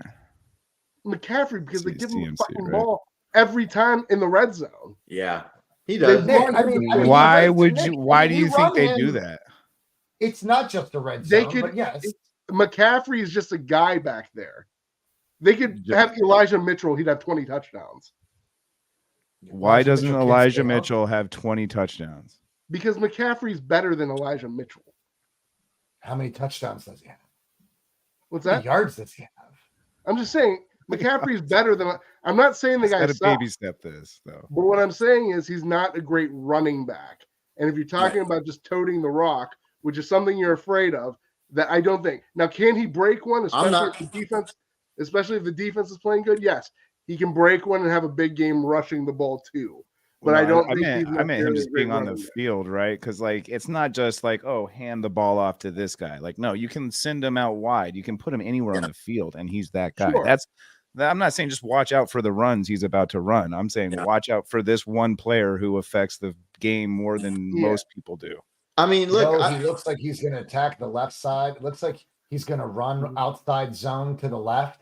And then he just does this cut, and you just see him round right through the tackle, and he goes diagonal right, and it's just 60 yards. I'd be more worried about Deebo Samuel than he's shifty. He's very shifty. Nick doesn't respect shifty. Yes. I don't know how healthy Deebo Samuel is right now. I mean, healthy enough. There was concern he wasn't going to play in the NFC championship game, right? And he did. Yeah, but he did. But now he's going to.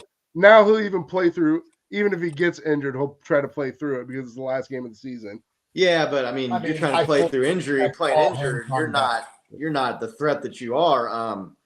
He just have to dangle one arm. He's running around with one arm. You got to use your arms to run, man. I mean, I don't know when the last time you ran was, but like your arms are moving when you're running. Like he's just like a little Nick does not use his arms when he runs. Nick looks like you guys use your arms when you run. I just keep mine straight down, and I just like you're carrying invisible suitcases, like the Seinfeld episode. Yeah, to me, getting back, we were talking about like what's the key for each team. This is the NFL, and it's a quarterback league. Who's going to have the day, man? Is it going to be Patrick Mahomes or is it going to be Brock Purdy? Brock Purdy. This is the best secondary I believe Brock Purdy has faced all year with L'Jarius Sneed and Trent McDuffie at corner.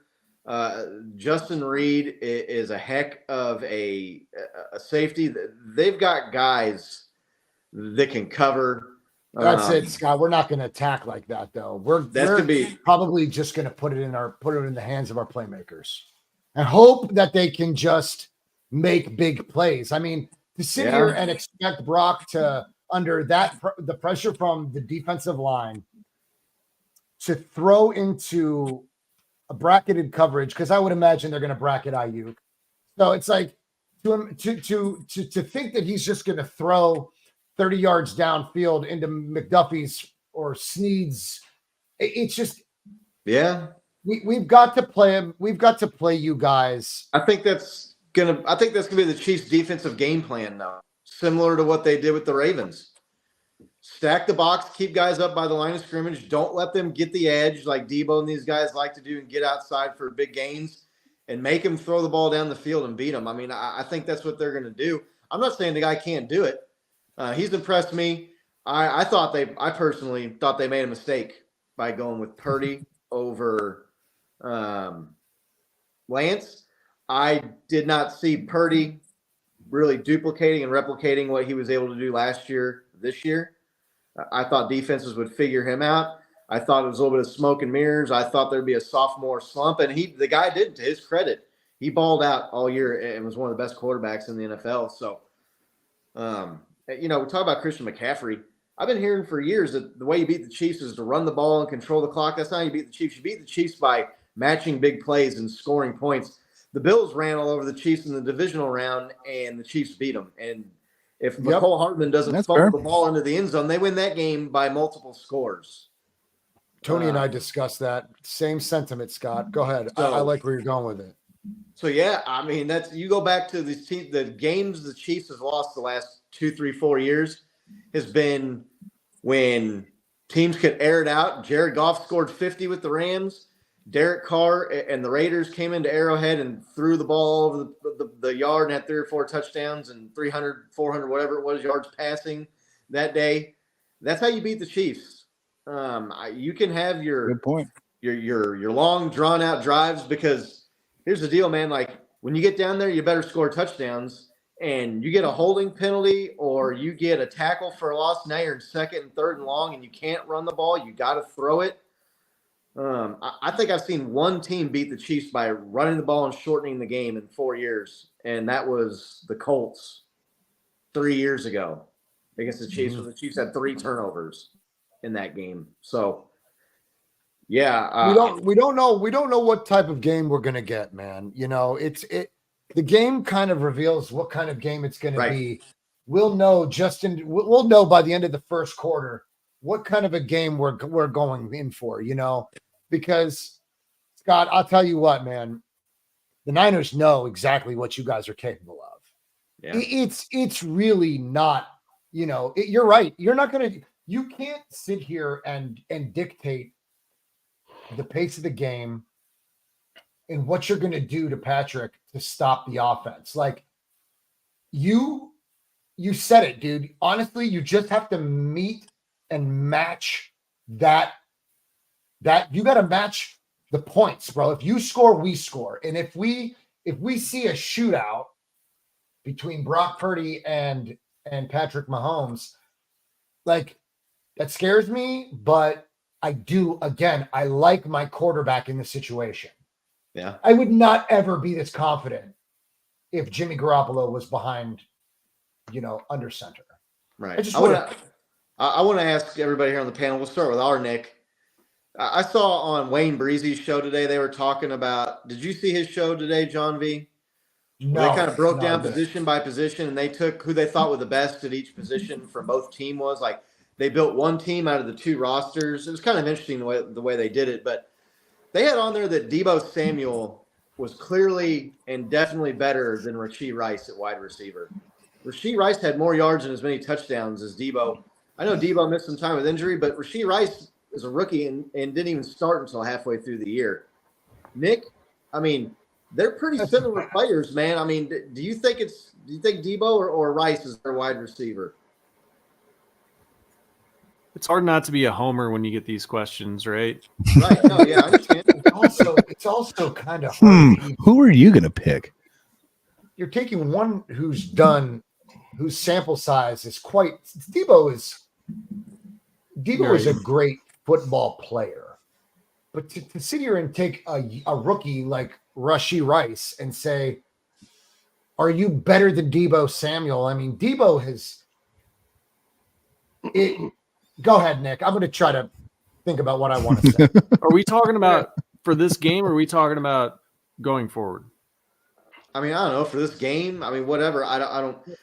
Rice had more yards and as many touchdowns as Debo did this year. Here's the thing.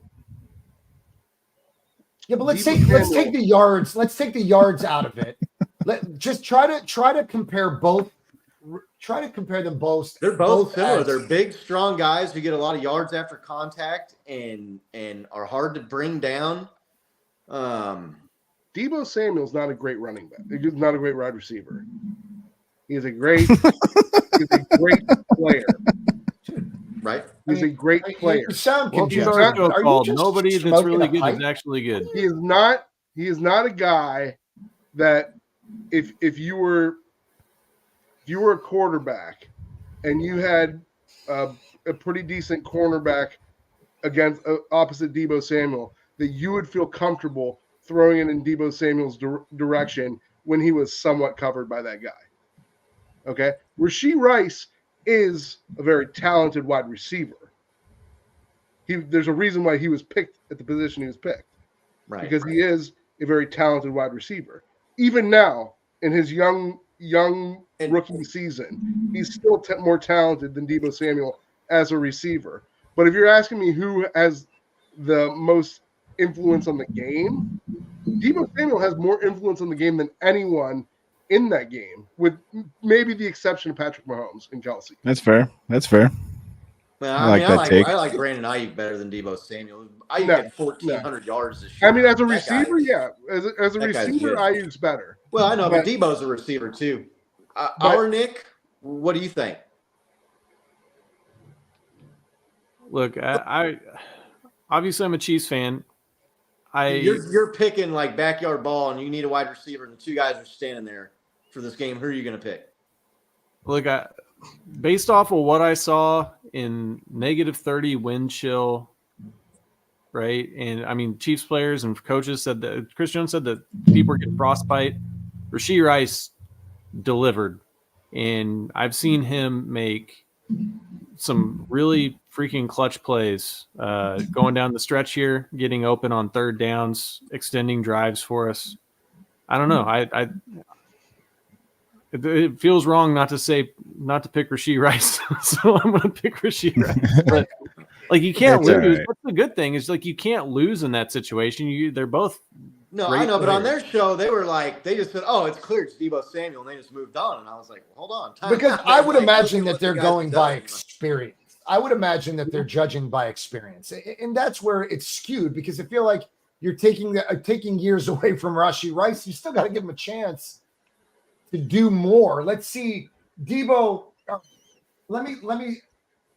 He's one of the best 4 or 5 wide receivers the second half of the year. Rashee Rice. My question is this: Why were they comparing Rashee Rice to Debo? If you're going to compare anyone, you would compare Rashee Rice to Ayuk. I don't know. Rashee Rice doesn't really catch the ball downfield like Ayuk. He doesn't really have the speed that Ayuk has. He's more of a they don't run the ball with Rice the way the 49ers do with Debo, but they run a lot of these these little quick pass screens sets to the flat and these wide receiver screens, which are basically like a running play, right, for him. And he gets a lot of yards. I mean, he led the league in yards after contact in YAC this year. And he smoked the entire Ravens defense on a screenplay for a touchdown that got called back. Right. And so they were wide receiver one. They picked Ayuk, and Ayuk's better wide receiver than anybody the Chiefs have right now. I mean, I don't have a problem saying that at all. I mean, the guy had a 1,400-yard year and is really good, but they just moved right on past it, and I kind of was thinking like, man, like I don't know if he's really like clearly like the second best wide receiver in the game on both teams. Bo, I mean, what do you think? Dude, this reminds me of like childhood. You know, you got team captains, you're picking teams, right? Yeah. Or picking our receivers, and you're looking over, you're like, well, if I pick him, they're picking the other guy, right? So it's just like it's right. A crapshoot. But if I'm looking at my team and I got Patrick Mahomes, I'm honestly going Debo, and it sucks because John V nailed it, right? It's just the sample size, and that's clearly why they're doing it. He has more games, more experience under his belt. And I know what you're saying about the stats. It is right there. I mean, I'm not trying to say Rashee Rice is any worse or anything, but like, if I had Patrick Mahomes throwing to Deebo Samuel, kind of old school football style, I'm taking that 100%. When you are making magic, holy shit, dude. Like, if there's a guy out there to run around at quarterback, it's Patrick, and you've got a guy who can get open just about anywhere on the field and then make contact after the catch or take contact. I mean, yeah, and that's why right now I would take Deebo, right? Just because Rashee Rice still just needs a year, maybe more, to like really develop that flow of the game, that feel for it to make him just as dangerous. But I can't like say like he's any worse. I mean, it's if you're not picking him, you're picking the other guy immediately.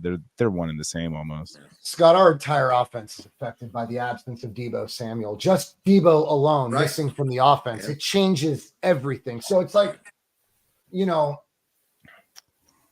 you ever, look at how your team is, the dynamic of the Chiefs is not thrown off when one guy is just not on or not there. If he can't be there, you guys find a way to win because your quarterback is an elite Hall of Famer who is going to elevate anyone.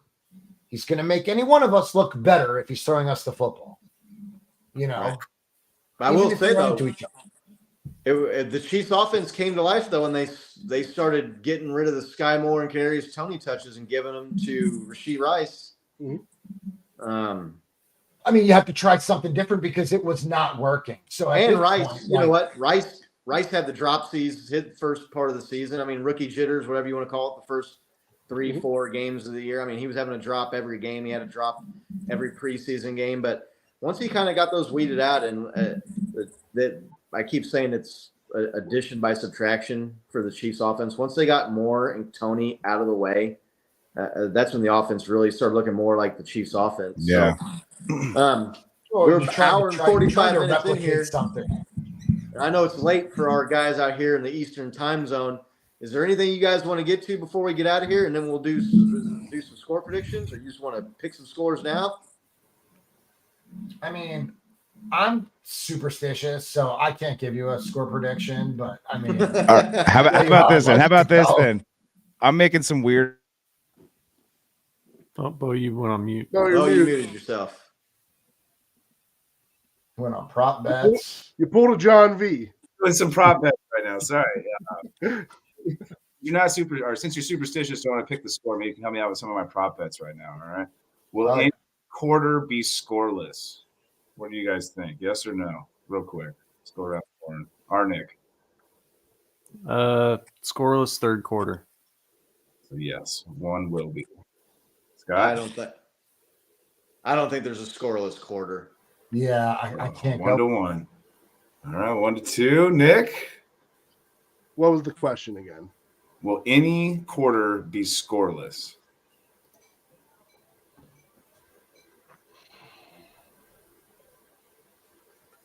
No. All right. Nose have that. I'm gonna have to go with it. All right. Next one. Will either team score a touchdown on their opening drive? Yes. Yes. Yeah, that's the other one I had. All right. The other one I was kind of playing around with. These are some passing props. Will Brock Purdy? Bo, before you sure. what are the odds on that? I mean, what would be the favorite that teams do or don't score on their? So any quarter to be scoreless was plus 360 for a yes and minus 500 for a no, and that was Nose took that one, right? That's interesting. What was the other one? Either team to score a touchdown on their opening drive. Yes got the plus 116 and no got the minus 142. Then the passing prop here was, will Patrick Mahomes throw a first quarter touchdown or will Brock Purdy throw a first quarter touchdown? What about both? First quarter touchdown passes? These are both individuals. I don't see a both one. I think I'd stay away from that one. I don't know. That's a more interesting one, right? I definitely quarter touchdown. I definitely think Mahomes over Purdy, just because I feel like the Chiefs want Mahomes to get that first touchdown. Yeah. I feel like the 49ers want McCaffrey to get that first touchdown. You understand we're going to try not to let that happen, though, right? I mean, it's they're just getting what they want. Like we're applying some defense here. I mean, you just act like, well, he decided it is what it is. Like, I mean, the game still has yet to be played. You understand that? Like, So is it you have to bet on one or the other, or is it you bet that one of them The other will? team's got to stop it. It's two different bets, right? Will Brock Purdy throw a first quarter touchdoon, plus or minus yes and no? Look, the Will Chiefs Mahomes do well on scripted the scripted plays, and they've been scoring in the first half, right? Is where they've been making their hay while the sun shines in the first half, and then they've been playing like a war of attrition in the second half, right? And then also it kind of seems like if the Chiefs defense is going to get got, it's going to be on one of those first couple of possessions, and that's when they really tighten up. So I don't know, man. Those are kind of attractive to me. But yeah, I would say I would pick Patrick getting a passing touchdown over Brock. Ooh, all right. I So would like, bet no, on don't that. do it. Don't throw your That's money getting away. too obscure into this weird, like, that's a bet. That's a bet that the house puts out there to make a lot of money on, is what. Yeah, these are there's fun money though. to be made. There's money to be made. I mean, Brock is number 1 in red zone touchdowns. Right. So I just don't know that Brock gets the touchdown pass. You see, I can see McCaffrey running it in. Right. You just criticized me for saying that same fucking thing. What? Nick, was Nick, you're over here saying that Ayuk's not a good receiver. McCaffrey's not a good running back. I mean, what the hell are you talking about? And then the 49ers like to give McCaffrey that first. And then you're like, we're gonna try to stop that. And then you're like, well, you know what? I think they like to give McCaffrey the touchdown first. I don't know that you see Patrick's going to get 30. He's going to try to chew up at least 30-yard chunks at a time. Do they? I would caution against that. Yeah. Do they? I would. I got a try fan not of to John go- Clifford. Me and John Clifford see eye to eye. John C. Do they have a? I'm sure this is a prop bet. Do we think either defense scores a touchdown in this game? Ooh. No. I mean, how often does Patrick throw to linebackers? Not very often. How many picks does he have this year? He had a few. Yeah, he's 12? 14. Yeah, 12 or 14, but like half of those were tipped passes up into the air that got intercepted. Like, guys dropped. I think like at the start of the season. He's gone like 6 straight playoff games without throwing a pick, which Not nobody's having ever any done. kind of turnover at all. But yeah, that includes Yeah. picks, obviously. Our defense did score in the Super Bowl last year. Right. Should have scored twice. They called that one They took touchdown one away back from on Nick the Bolton, yeah. on the Miles Sanders fumble where the guy caught the ball, turned and started to go upfield, and they said they didn't make a football move or have possession of the ball, the fucking ball, which was one of the biggest crocks of shit I ever saw in my entire life. Like, You know what? I'm gonna go no. I'm gonna go no because I just don't.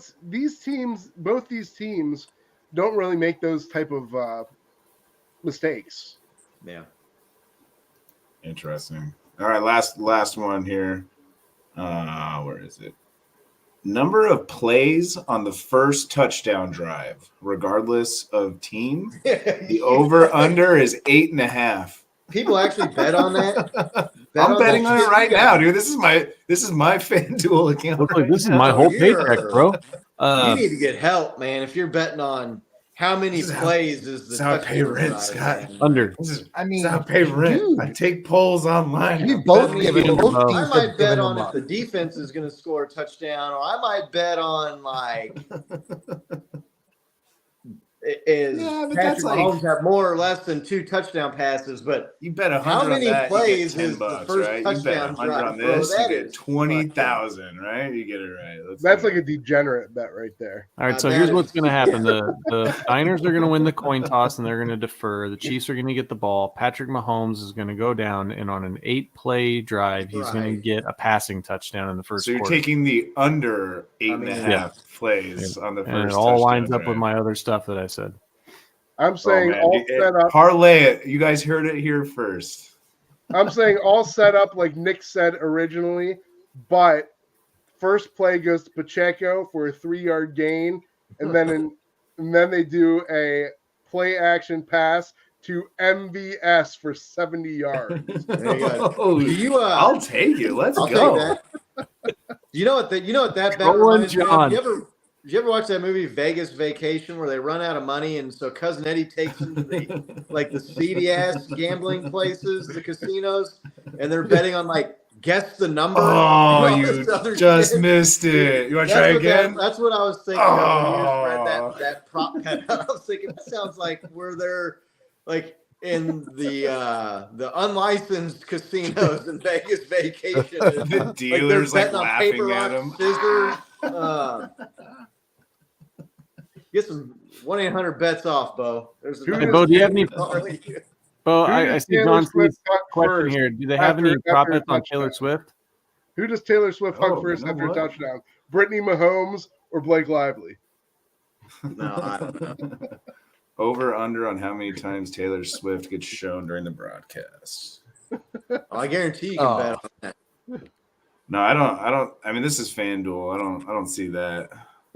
No, I mean somewhere you can bet on it. I Somewhere guarantee. that's got. I'm sure Somewhere somewhere in Vegas, that is a bet. John V, you got to let us know when you get there. Go to the sports book and let us know what the odds are, and I'll send You you. can- I'll Venmo you $100, my man. I You can knew bet on- I will. That's the first thing I was curious about. You know damn well I'm gonna go check. You can bet on the coin flip too, can't you? In the Super Bowl. every Oh, year? yeah. Dude. So everything that they just laid out on that first drive, you could probably bet in Vegas. And if you were to hit what these guys said, it's probably like Yeah. Just remember, it's not true, man. Tails sometimes fails. Yeah. Nick's also the All guy right. that walks up to the craps table and goes, "They can also hit 7 right now, right?" And you're like, yes, but come on, man. What are you doing? We were in Vegas, and I was sitting there. I was like, man, statistically, it seems like a 7 should come up. You know, like a 7 came up, and Bo was just like, 7 out. "You Line get away. out of here right now." Take your money. Yeah. It's like, I was trying to help you, man. Go get some pizza. Yeah. I can't remember her name, but stay away from the blackjack tables at New York, New York. I love that. Not good. place, dude. Not I good. love it. I love it. You gotta give some final thoughts before we get out of here, since we're not doing score predictions tonight. Maybe me and Nick and Bo will come back and do another show later this week where we do some score predictions, because we like to do that thing around here, but We'll leave we're them in not the going to comments. bash on John and all do score predictions when he's not going to do one. So we'll let our guests go first here. Nico, final thoughts, man, on the Super Bowl coming up. Well, just say congratulations to the Chiefs Kingdom Live over here, and also congratulations to my sidekick John for having both their teams in the Super Bowl once again. Hope it's a good game. I will be loosely watching because I'll be working that day, but we're going to see you next year. John will be tightly watching. We might see while you we work might see on the this. 49ers in the Super Bowl, and we're definitely going to see the Chiefs in the AFC Championship game. Let's go. I'm There's good with no that. way we can get. There's no way that injury bug can hit us that bad again. Right. I mean, I hope so. I'll be looking forward to it, man. John V, what are your Watson final can thoughts, just buddy? suck. You know, it's got it's we're 5 days out. And I mean, neither one of us knows exactly what's going to happen. I mean, this game could just be. Oh, dude, they got didn't give you a the good script? idea. They didn't send you a script, John? They didn't send me a script. Oh, No, dude, I no. have it somewhere. I'll read the last couple chapters. I think last year it was scripted that the Disney character in Brock Purdy would win the Super Bowl, but he ended up with his UCL hanging like a bread tie, so that was over and done with. Look, man, I just think that the Niners have to play almost perfect ball. Just got to play almost perfect sound ball. Yeah. You really got to figure out Spags. You can't let the disguises mess you up, because that's where Spags makes his money. That's why he's elite. Nobody can disguise zone and man in the same better than him. He's good at it. He's been doing it for a long time. And for all those 49er fans that wonder why Spags is not a head coach, the guy is 150 years old in football years. Yeah. And he's making a fuck ton of money doing what he's doing now, and he doesn't have to be a head coach because he's still winning Super Bowls. So it's like he's comfortable. So look, I just think we've got to figure out Spags. If the Niners can play sound football, disciplined football, and if you guys can continue to get all those you're the most penalized offensive line in football. So if you guys keep that up, please, I'd appreciate that. Just keep on doing all those. Trying to make that happen. Nick Bosa trying to speak it into existence, talking about Chiefs holding all the time. You know what? I get the idea. I know what they're trying to do. I know what he was trying to We all see do. it. In the first game of the season, talk about Jawan Taylor, and they're like, dude, they threw like 700 penalties against Jawan Taylor after that happened. For the same thing that Lane Johnson does every play on the damn Eagles and never gets called for it, ever.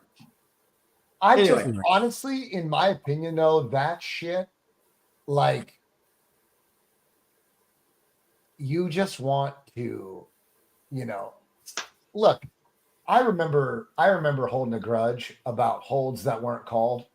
But when you go back and you look at the holds that aren't called on your team, it's really easy to be the guy that points out all the holds that you see from the opponent. But when you start watching it back and you start to see the things that you get away with, you understand that they're letting you play some ball. Yeah. Unless your team has Myles Garrett on it, and teams are literally grabbing his face mask and wrenching his helmet back in front of the referees. There's a difference between holding and there's a difference between trying to literally hurt a guy. We just got to make plays. Come on, fellas. We know that this Super Bowl is won by the team that makes the most plays. Period. And the fewest mistakes. And the fewest mistakes. I need to rely on just about we have to play almost perfect football. Sound football. Not perfect, but we need to be sound. We're all Tony is all now a monk. He's a monk. He took an oath of silence. That's it. He's a monk. What else do you want me to say?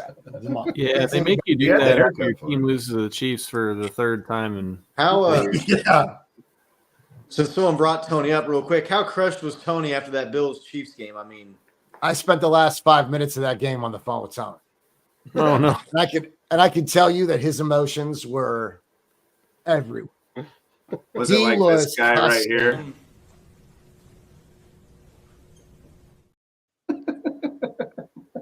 Was the whole thing, but God, that was like the most cringe post-game interview I've seen that I can remember. Josh Allen looked so uncomfortable and embarrassed and just downtrodden, and I mean, he could just not wait to get out of there. You could tell, man. I don't want to be them, Scott. I don't want to be the Buffalo Bills. No. I don't want to be the team that constantly loses, Now they lose in some stupid shit. They just do some stupid shit. Right. But I just, nobody wants to lose. I've lost 2 Super Bowls in my lifetime already. I've watched them go to 3 and lose 2. Yeah. We watched them lose to Tampa Bay a couple years ago in a blowout too. I feel like losing. If I was going to lose, I'd rather lose like that. I'd rather get my ass kicked all over. I'd rather have a good game. Yeah. Getting blown out in the Super Bowls. You can't even talk to your friends. Everybody starts blowing you up on your phone. You're like, yeah, I am watching this game too. Stop texting me right now. It's a different animal. Our Nick, final thoughts? Final thoughts. Congratulations to your team, John. Thanks, buddy. One of the first thoughts that I had was that you had been like on our show talking about how watching like us over the last few years have been kind of therapeutic for you and dealing with like what happened when you were, down there in Miami. And my first thought was like, well, fuck, like all that's about to go out the window for John if we beat him again. All of a sudden, he'll start hating Mahomes. Honestly, I was just like, dude, it's just like we're still gonna be friends with him, but he's not gonna be as cool with wanting to watch Chiefs Kingdom live if we win. It took me almost 2 years to look Scott right in the face on screen. Right. So another final thought was me and Scott were looking at the Chiefs' opponents next year. I don't know if you noticed this, John, but they released this weeks back. It's kind of weird that we were playing the 49ers because we don't play your division. And typically what they do is they take like the seedings, right? So like last year, it was our 17th game was the Eagles because we were both the 1 seed and we're the 3 seed and you're the 1 seed and we're playing you guys next year. So I'll be anxious. That's in San Francisco, right? Yep. Yeah. In San Fran. Wait, they're not doing it by division anymore? No, they do, but they added the 17th game.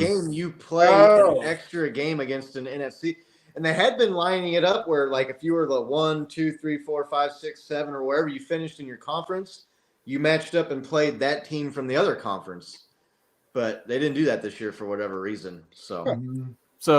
But look, I know we've talked about the game ad nauseum. I'm going to leave it with this: no matter who wins this game, we can all take some solace in the fact that the Raiders lost because before they ever got to play a playoff game in their brand new stadium, it's their Bay Area rival against their division rival.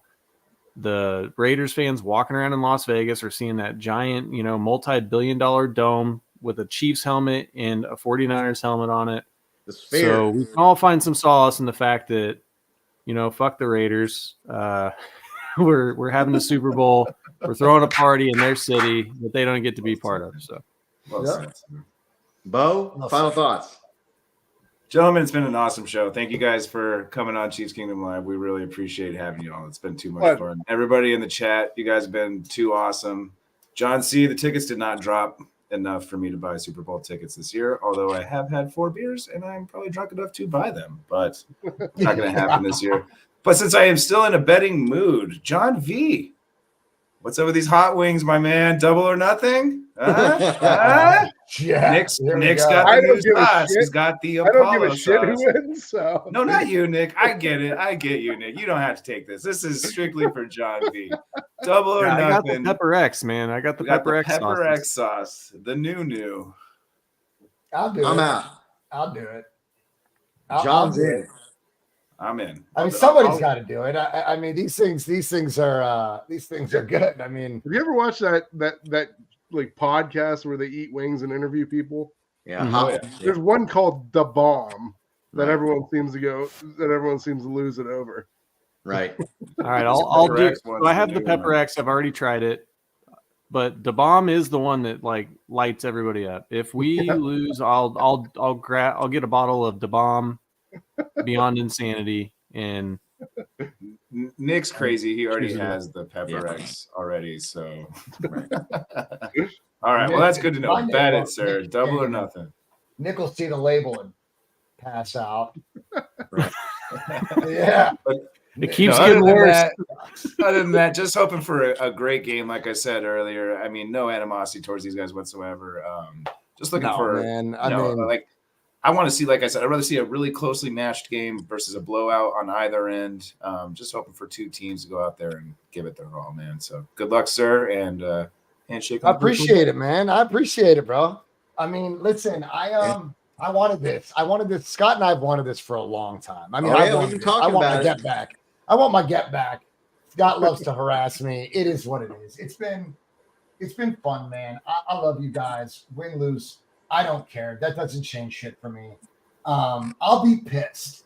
But, I mean, again, all I could ask for is an opportunity to compete. That's a blessing in itself.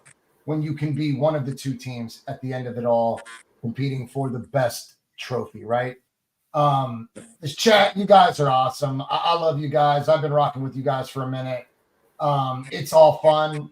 Absolutely want to win, but I'm never gonna hold a grudge, fam. Never. I'll never hold a grudge like that. But yeah, man. I mean, Scott, I mean, this is it, bro. Like, we really got it. We got it.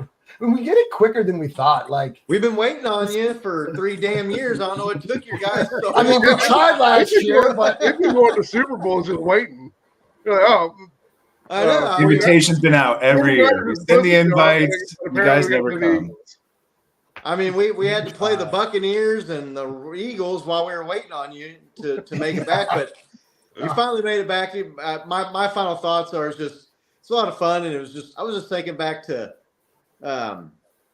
when Nick invited me on Shank Club to debate Kelsey Kittle, and that whole thing turned into that show, and me and John V and Nick and Dion and Carl, and just like what it's evolved into now with you guys having your locker room rant and us having this Chiefs Kingdom Live. And when I was on with Breezy, man, it's just really cool, and it's a lot of fun. We made some good friends along the way.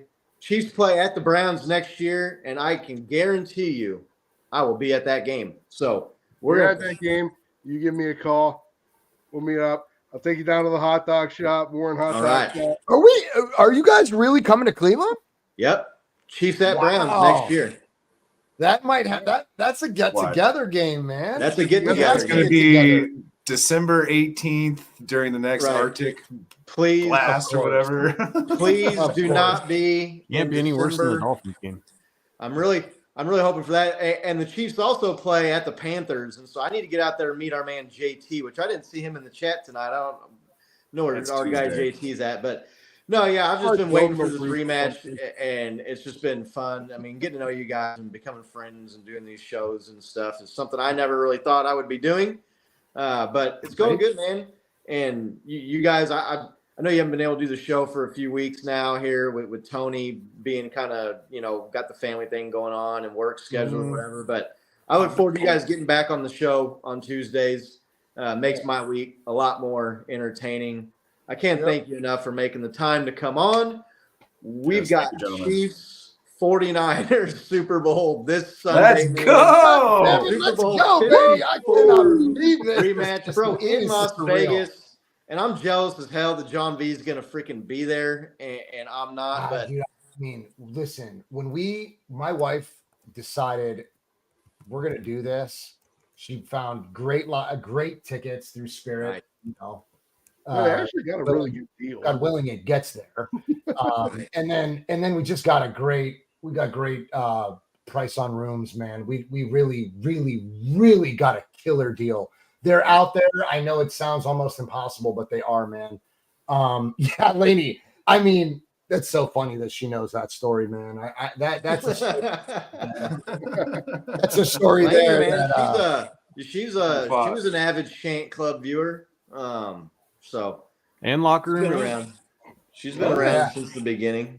But one of the OGs on the locker room rant. Oh yeah, for sure. So look forward to you guys getting your show going back here sometime and getting me too, watch man. You guys me on too. Tuesdays. Make sure you tell Tony I said hello and send him our best wishes, man, and hope all is good with him. He's another great dude, and always enjoyed talking Chiefs with him, and the whole playoff run last year and the bet we did, and the playoff preview shows that we did, and doing the gritty and all that shit on your guys' show. That was a lot of fun, man. I enjoyed it. So thanks again a million for coming on and joining us. Really looking forward to the game. We will have to do like a recap game or something. I know everybody's saying I'm just hoping for a good game and good luck. I hope the Chiefs kick some ass on Sunday. So My heart would love a blowout. I'm sorry, John. I mean, listen, nothing would make me happier than to score once, take away, score again. And you know what? Win or lose, like you said, there won't be grudges. We'll still be friends. I'll be happy for you, but that'll take a while for the being happy I for agree. me to happen. Man, that's gonna be like a lot of shit talking. that's gonna be like Show if you guys probably win. that's probably gonna be like August or September before that happens for me. I'm thinking of like my first handshake with Scott. I probably won't see him till December 18th. Right, exactly. So I'll come out of my jaw. Yeah, man, it's been a lot of fun. We're gonna let you guys get out here and get to bed. I know it's late for you. Thanks again for everybody who watched. Make sure you click like and subscribe. Make sure if you're not over at the Locker Room Rant and following John over at Vernus on X and his social media stuff, you're over there giving them a like, giving them a subscription, giving them a follow. We sure appreciate it. Until next time, we'll be breaking down and talking about Super Bowl 58 in the books. The Chiefs will get number 4 or the 49ers will get number 6. We'll talk to y'all then. Let's go Chiefs. Go Chiefs. Go Niners. Later, fam. He is a good running back. Later.